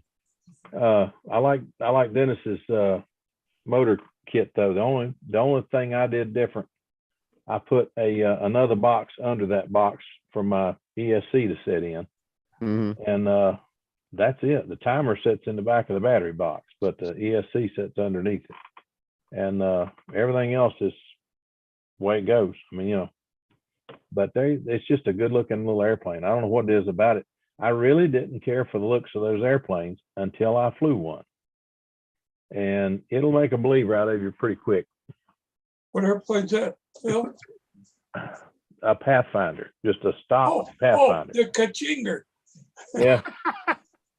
I didn't care for the looks of them, but that fuselage is so big. I said, well, it's got to hang out there. My gosh, it's got a barn door for a fuselage, but those long, straight Hershey bar wings, I thought there's no way it can fly that well. But I got my hands on one. Mine is a stock one, except when he built it with a, it's two wheel, it's a tail dragger instead of a tricycle. And it's got a 51 on the front of it, which is a ridiculous amount of power for that airplane, but it flies so well. Man, it flies so well, and it turns so hard. They'll It's an amazing little surprise you. airplane. Do They'll what? surprise you, Phil. It does surprise. It surprised me every time I fly it. It's one of those planes you fly and you just walk off the field. Everybody says, "What are you grinning at?" And I said, "Fly a Pathfinder like this, you'll find out." This thing, I mean, mine is not pretty. It's rough looking, but I'm thinking real serious about, because I didn't build it. I did not build it. It was given to me.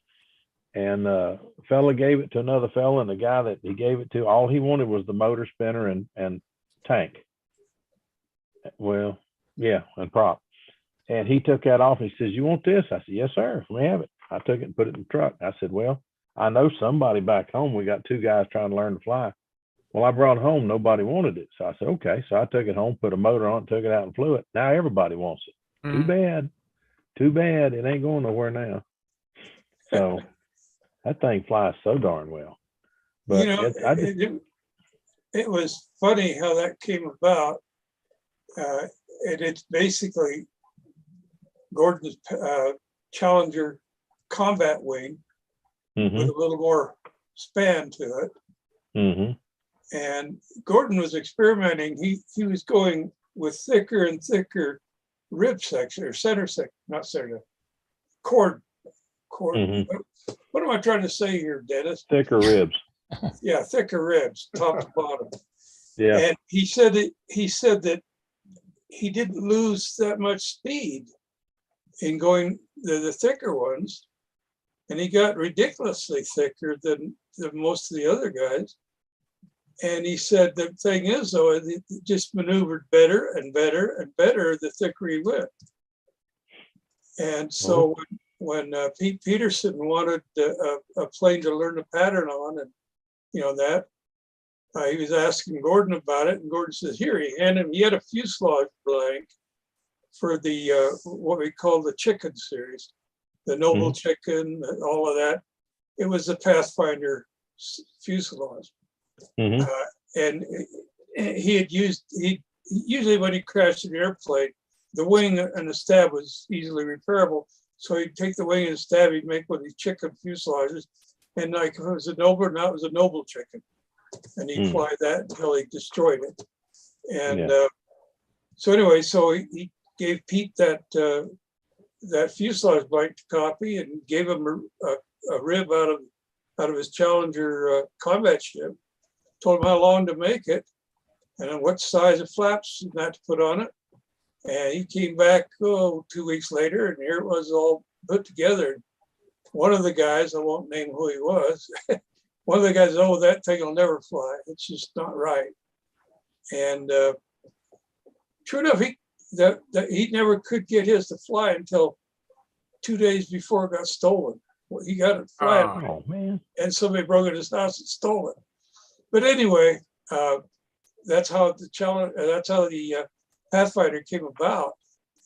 And the Mark III was like, I came up with the Pathfinder 40 here. After building a couple of the standard profile, the long wing version, didn't have the leading edge or sheeted leading edge.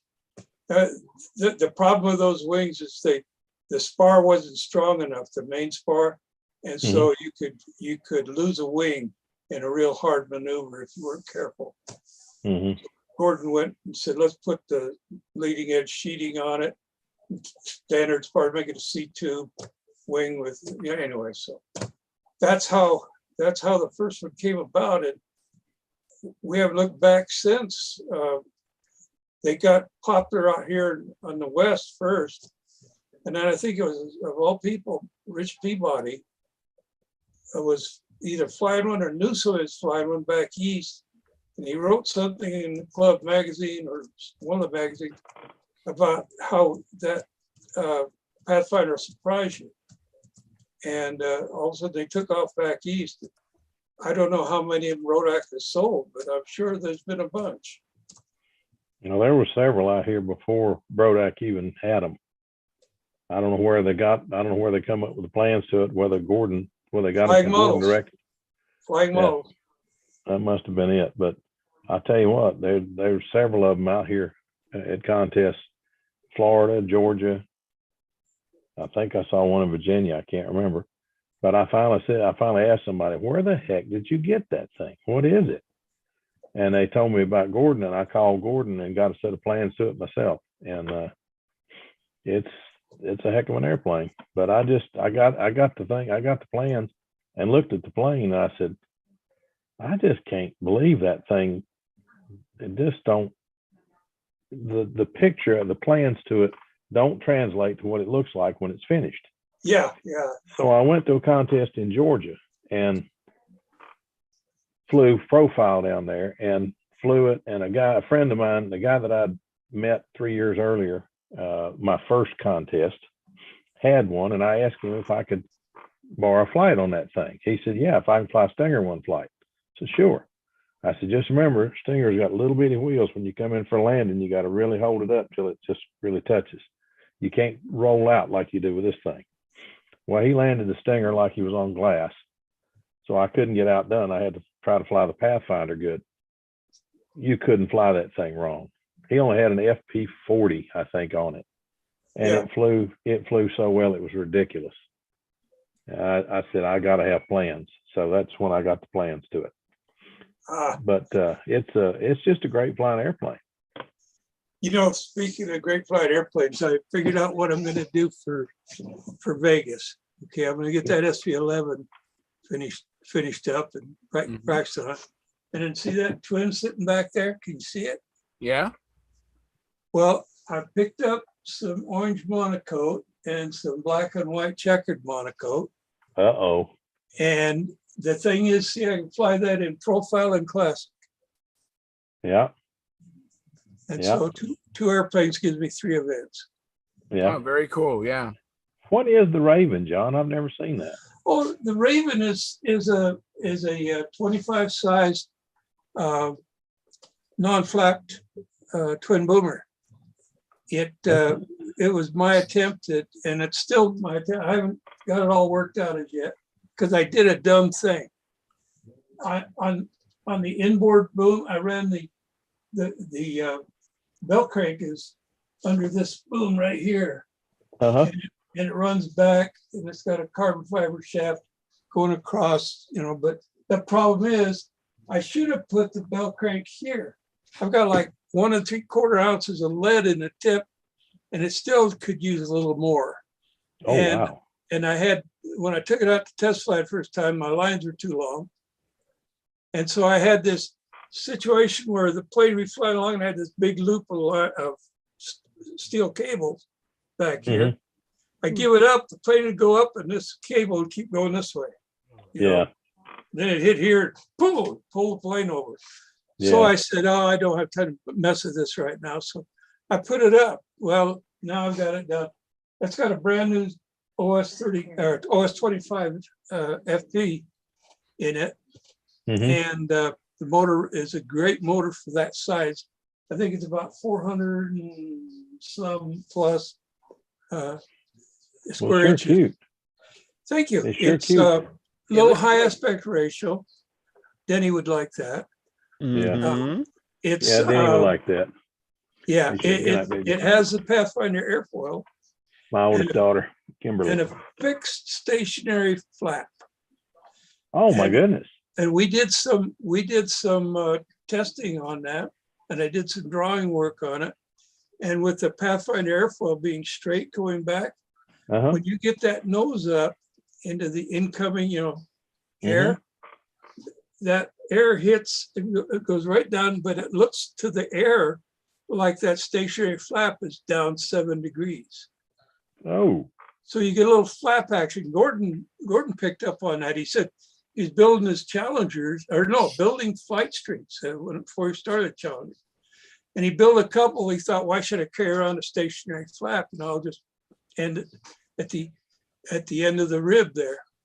And he said they flew, but they never flew as good as the ones that he had the stationary flap on. So I believe he went and put the stationary flap on one and it flew a lot better. And so that's where came up with the idea that when that nose goes up, you get a positive angle of deflection on there.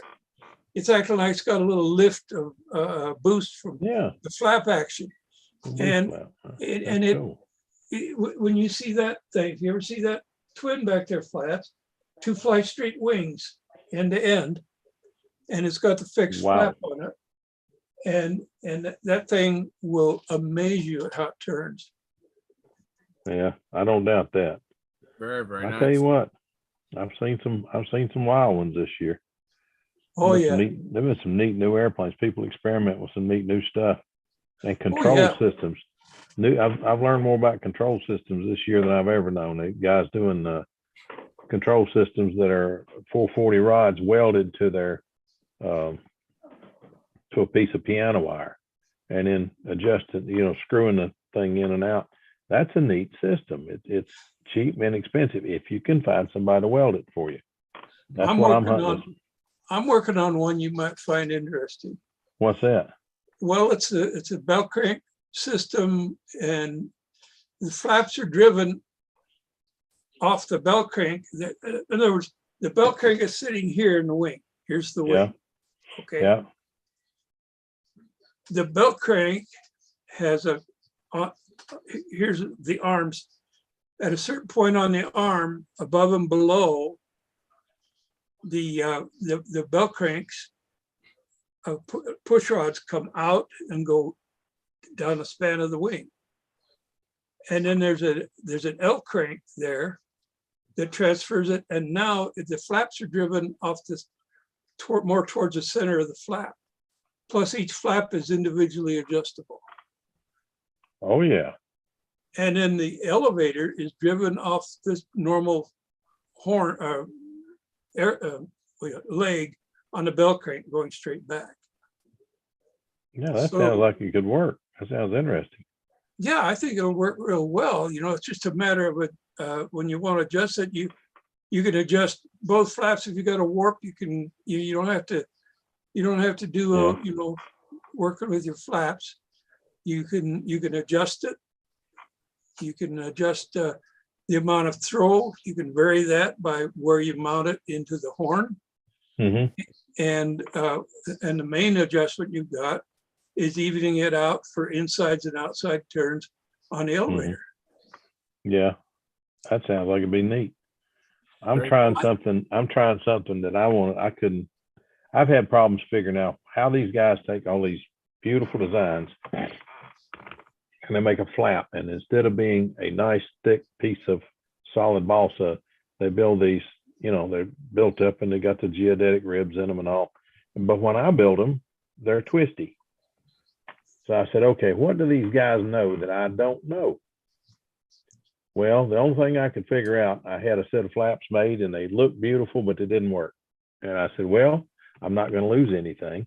So I put a little ball driver in the bottom of my shaper table, and I took that flap on end and just made a cone in the end of it. And then I put a piece of carbon fiber tube in the end of that flap. Mm-hmm. The tube is just big enough that the inside of a Dubrow extra large barrel hinge fits in it.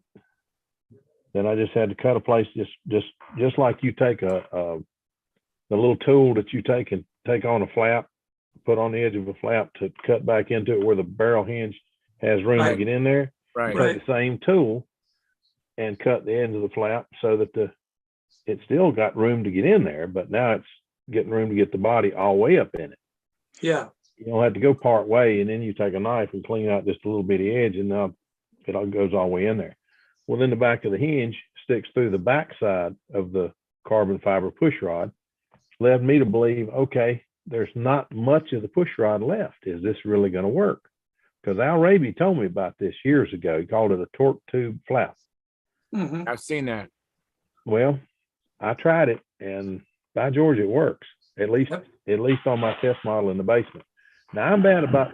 If you come over sometime, it'll take us hours to get through all the little mock-ups that I've built. Hinges that go completely up in, like Keith's flaps. Keith's flaps aren't flat and flat. They're not like this. No. teeth flaps are like this, and it turns Oh, in okay. here, and it's you don't need to seal them; they seal themselves.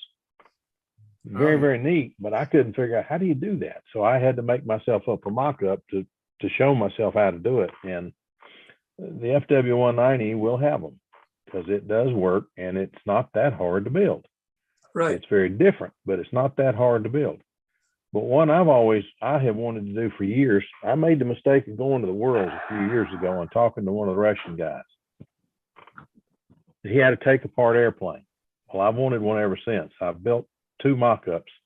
I'm about to build one. But this thing, instead of having hinges on it, it had piano wire that comes. He said he bent the piano wire in U's, and he put I don't know how to say this without drawing pictures, and I don't have paper now. But anyway, the trailing edge of the wing just has a wire that comes straight out, and it 90's in.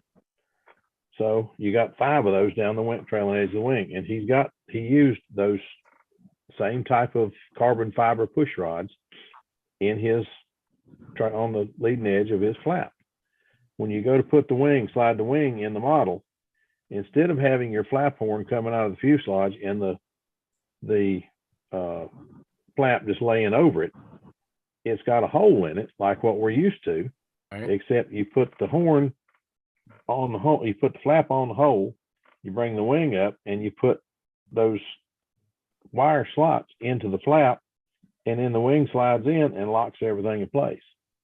So now everything's locked in place. You put your 3 screws in it like everybody else does, and it worked good for him. I said, I got to try that.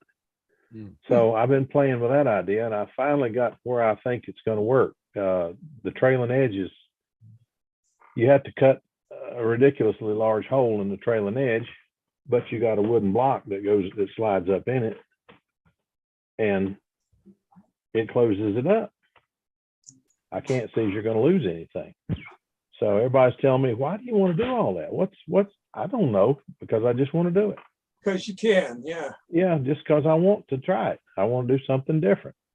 And the only hinge is just that piece. You see that little piece of wire, and there's a little, instead of cutting this whole big thing for the hinge, all you got coming out, you got a little dent. You take a piece of sandpaper and put it over a piece of skinny wire and cut into the flap.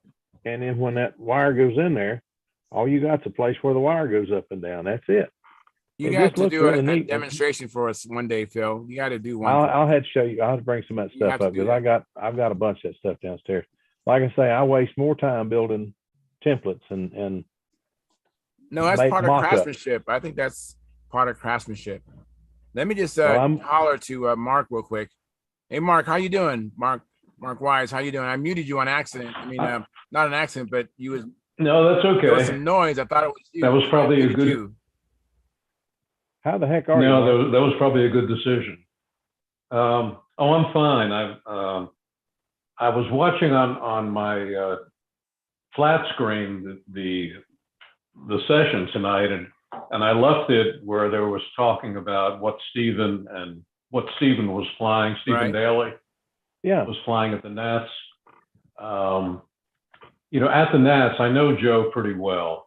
Joe lost the outer wing, and upon investigation, it was right outside the spar and the assembly where he had it to make it a take-apart airplane.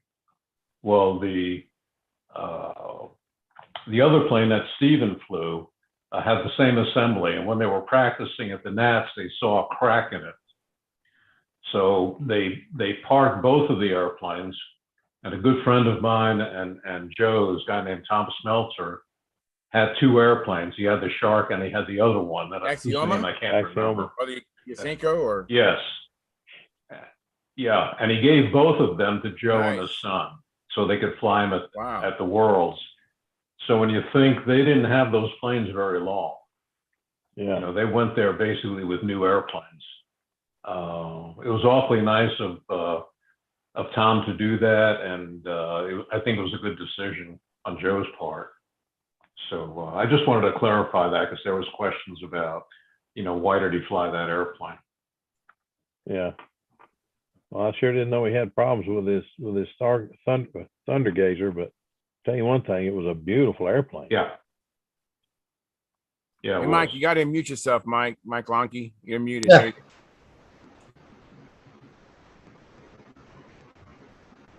Oh, I didn't have anything to say. I just perked up when Mark started talking. That's all. You did perk up. I saw. Mark has that effect on people. Mhm.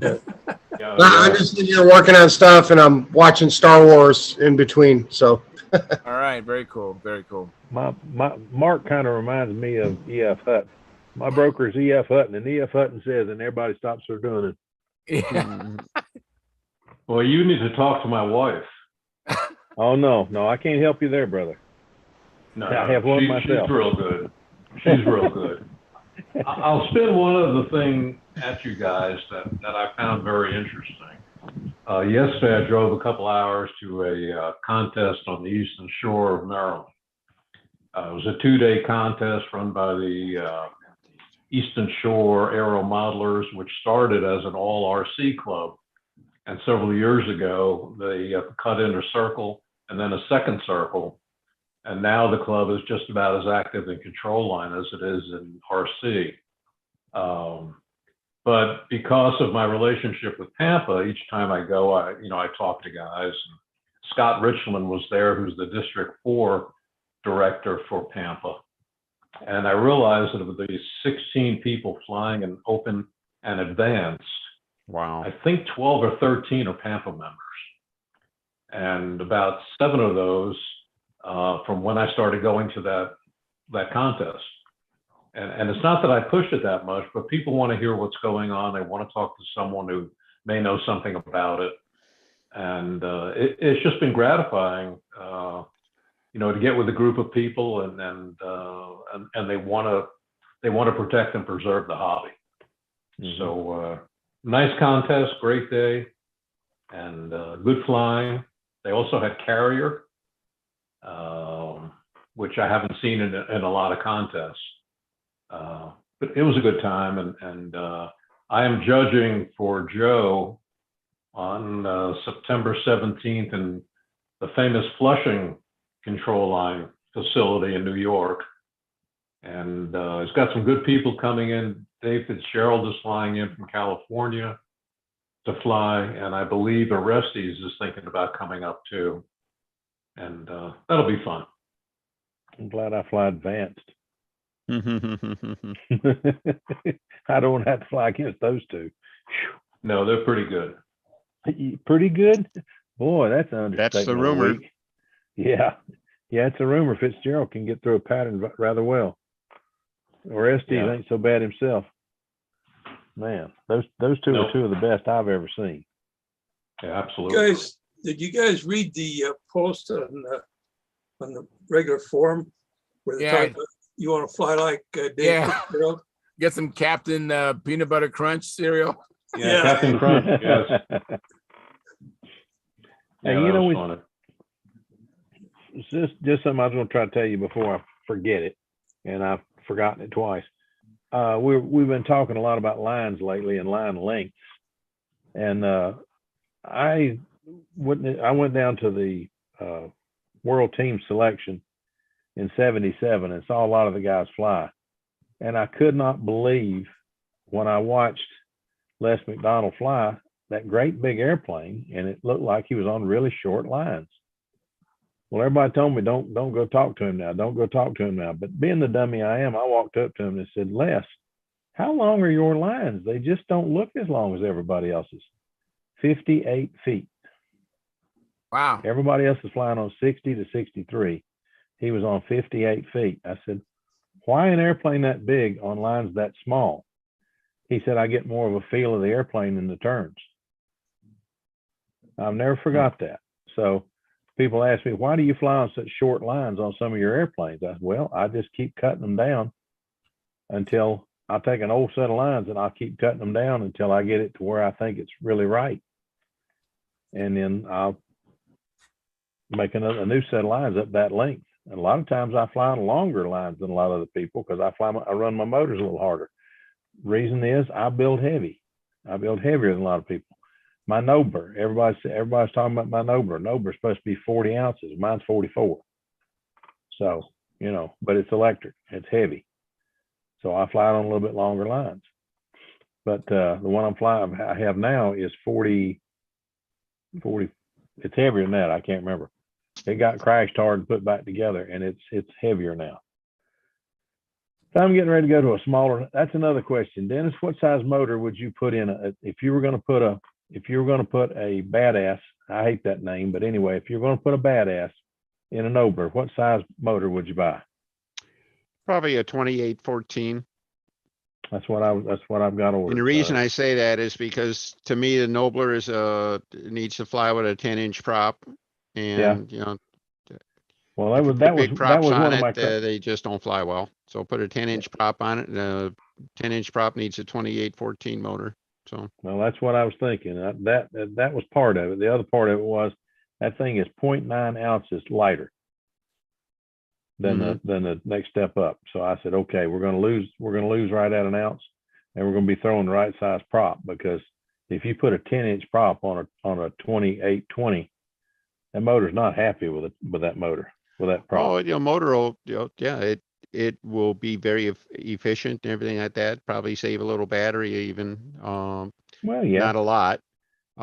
But yeah, the whole thing, I'm using whatever motor I need to balance the airplane, and I use the prop that I think flies the airplane, and hopefully they're the same thing. Yeah. But I'm not afraid to go oversized on the motor if I need nose weight. Yeah. But I'm not, just haven't had much joy with using really, really big props. So. Well, I read an article by this fellow on the West Coast. He's been known to fly a little bit, and he seems to like 11-inch props. And that Anteater that he's flying now, apparently he flies that on 11-inch prop. Mm-hmm. I was thinking if it had a much bigger prop on it, would be a bigger prop on it, but no. He says he flies on an 11-inch prop and has good luck with it, so he's going to stick with it. But there's some reasons behind it, and I ain't gonna go into all that right now. But in windy weather, the smaller prop is no real benefit. But if it's dead calm, if you don't have any wind, if you have a large prop and a small prop that run on your airplane, put the small prop on there. You'll be glad you did. It doesn't make as much crap to fly through. And I hate to say that way, but you know, when you're flying and there's no wind and you always have to step back or something because you're flying through your own turbulence, the smaller prop simply doesn't make as much turbulence. Yeah. And you would think, oh, 1-inch of prop can't make that big a difference. Try it and see. You'll really amaze yourself. The 1-inch smaller prop will make a heck of a difference, because I've gone to an 11-inch prop on mine now, and it really makes a difference. You have to watch the engine RPM a little closer, because it will wind up a lot faster, but it just flies so much better. Go ahead. I'm sorry, Phil. Let me just say hi and welcome to Gordon Delaney and Steve Hines. Thank you guys for coming in. I didn't see appreciate either one of them, but hey, guys. Sorry, it's late. No worries. It's late, man. You're 3 hours earlier than us. Come on. Hey, Gordy, Guys, have you ever had a plane that pulled harder than 51 pounds? yeah, my twin I knew Oh it. yeah, the too much. Yeah. and my Tony. And your Well, Tony, yeah. I didn't know about I didn't see him leaning back into the Tony, but when I saw those films of him flying the too much, and the guy that's got one, the other fellow that's got one, I can't remember what his name is, but there's another fellow that's got one out. There you go. When he's flying that thing, he's leaning back into it. It reminds me of Dan Banjock flying that plane he's got, man. He's leaning back 45 degrees into that thing. Oh, Dan's not a big guy, and he's really leaning back. But that dude you're talking about, he's a pretty good sized fella, and he's leaning back into a too much, pretty stout. yeah, he told me in level flight he was using both hands. And then when he did the maneuvers, he went to one hand. Oh, Dennis, where were you Sunday? Who? Dennis, I thought he'd be at the Detroit contest. I thought I would too. Yesterday was my wife's birthday. Oh, okay. And discretion being the better part of valor, i.e. I'm a coward. No, I think Stayed he's home smart and we man. had a birthday party. All right. Smart So, man. Smart man. yeah. Tell, Smart man. tell the Barbara, your wife's name? Debbie. Debbie. Tell Debbie I said hi. Tell her happy birthday. Indeed. Just always remember, Dennis, there's one simple rule. There's two rules to a happy marriage. One, you always get the last word. Yes, ma'am. Yes. The second thing you got to remember, if mama ain't happy, ain't nobody happy. That's it. Yeah, true. Looks like James McKinney has joined us, but his camera is not enabled. I don't know if he's flying a plane or not, but last time he was enabled, he was flying a plane. And Mike, I see your hands raised. Just be a second. Hey James, can you turn your camera on for us, or you can't? Almost have. Hey Phil, Yeah, there's one there other thing on. Oops, sorry. No, I was going to say there's one other rule when talking to your wife. Mm-hmm. Well, there's two arguments or two theories on how to argue with a woman. Mm-hmm. Neither one of them works. Very good. Let me let Mike in here. Mike, go ahead, Mike. Thanks very much for digitally raising your hand. I believe Yeah, no problem. I just want to say Sam and I went flying yesterday, Sunday. Went out to the field and flew a bunch of F2D matches. We put up, I think, 12 matches we flew. I made it through all 12 with one airplane. Very good. Sam made it to 9 matches with one airplane, and then he smacked one in. It's not really totaled, but just a slight break. But he did hit the ground a lot. I don't want to hear you guys complaining about props and breaking stuff, because $6, $6, $6, $6, $6. The airplanes don't break though; just the props break. So there's $30 worth of props, and then we blew. There's five Nelson plugs at $8 a pop. There's $40 worth of Nelson plugs. So an expensive trip. That's in one day of flying. The plugs are bad in one day, or are they old plugs? Well, no, they were, they're new. We have different engines. Some of them will run a plug all day long. Other ones will blow a plug every other flight. And that's a head shim deal. I got to lower the compression on them. We're still working on these engines that we picked up from Joe Kresnick up in Michigan. I think some of them are over compressed, and that's why we're blowing plugs on them so much. So I just got to add a head shim on them. But all told, that's $80 worth of plugs and props, not to mention the 3/4 of a gallon of fuel that we burned through too. But 12 matches, and only really kind of broke one airplane, but we've already repaired it. But we're out there doing our thing, and Sam is practicing hard and getting better and better at F2D. So we're just are the motors like you're running getting- good for you though, Mike? They run strong and stuff. all those motors run good. Every one of them is strong and fast, and I wish they were legal for F2D, but they're not. But they're great practice motors for us, So we don't have to fly the Profis that Ron Colombo gave us that are the legal F2D motors. We can trash these ones. These are like 2012, 2013 motors, so they don't have the Venturi's too big and the muffler's too big, so they're not legal for regular F2D. But for what we're doing, as much as we're going out and sticking them in the dirt, it's better than putting $350 fours into the ground all the time. Ooh. So wow. They worked out perfectly. They worked out perfectly. I actually talked to Joe today because he had 3 or 4 more that I did not buy when I was there. and I'm going to be getting those from him too, because like I said, they're great practice motors, and we're going to be hard on them over the next year till team trials. So easier to tear these up than tearing up legal new stuff, if you follow what I'm saying. So Mike, I have a question. So you're doing a lot better since your surgery. It sounds like you did pretty good against Sam. Is that because your surgery was it's really helped you out? Well, Sam's kind of kicking my butt a little bit right now, man. So what we're doing, we're practicing, and I'm going up and laying base for him and letting him chase me so that he can learn to get cuts off the back of the streamer, not take the whole thing, because that's what F2D is all about, right? Cuts. So right now, I'm just kind of laying there doing 8s and, simple stuff around and letting him chase so he can figure out when to turn, when to close the distance, so that he only takes 3 or 4 inches off the back of the streamer, not the whole thing.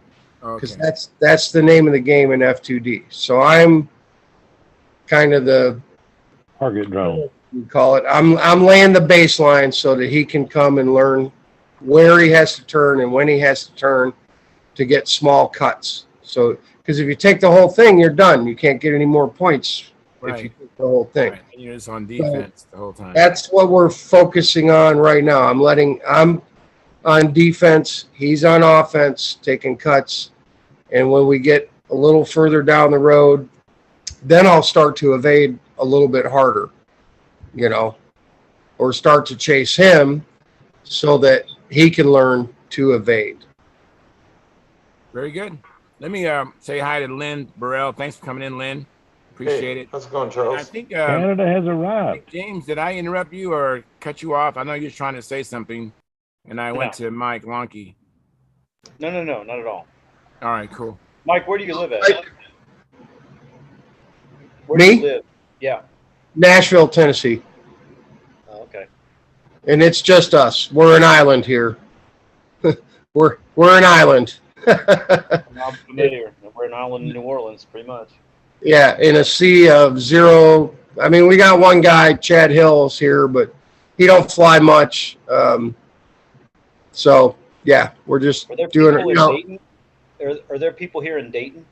I don't think combat guys in Dayton, but we're really hooked up with the Detroit guys really well. Ron Colombo, Ed Breeze, Mike Evans, and Ronnie's going to be making some trips down here this winter to do some practice with Sam. We are going to Detroit in September for the F2D contest up there in September, and I'm gonna buy Ronnie a couple plane tickets this winter to get him down here for weekends so that Sam can fly somebody other than me, and a real F2D guy. Well, he's still a junior, right? Yeah, he's only 13, man. No, okay, good. Yeah, I mean, because the team trials they send a junior to the world champs. There's not many of them. So well, that's what we're working toward, James. This is the program we're on for the next 11 months till the team trials at Muncie next year. This is what we're doing. I just got a message from Roman today, Roman Yavenko. I ordered 10 airplanes from him 3.5 months ago.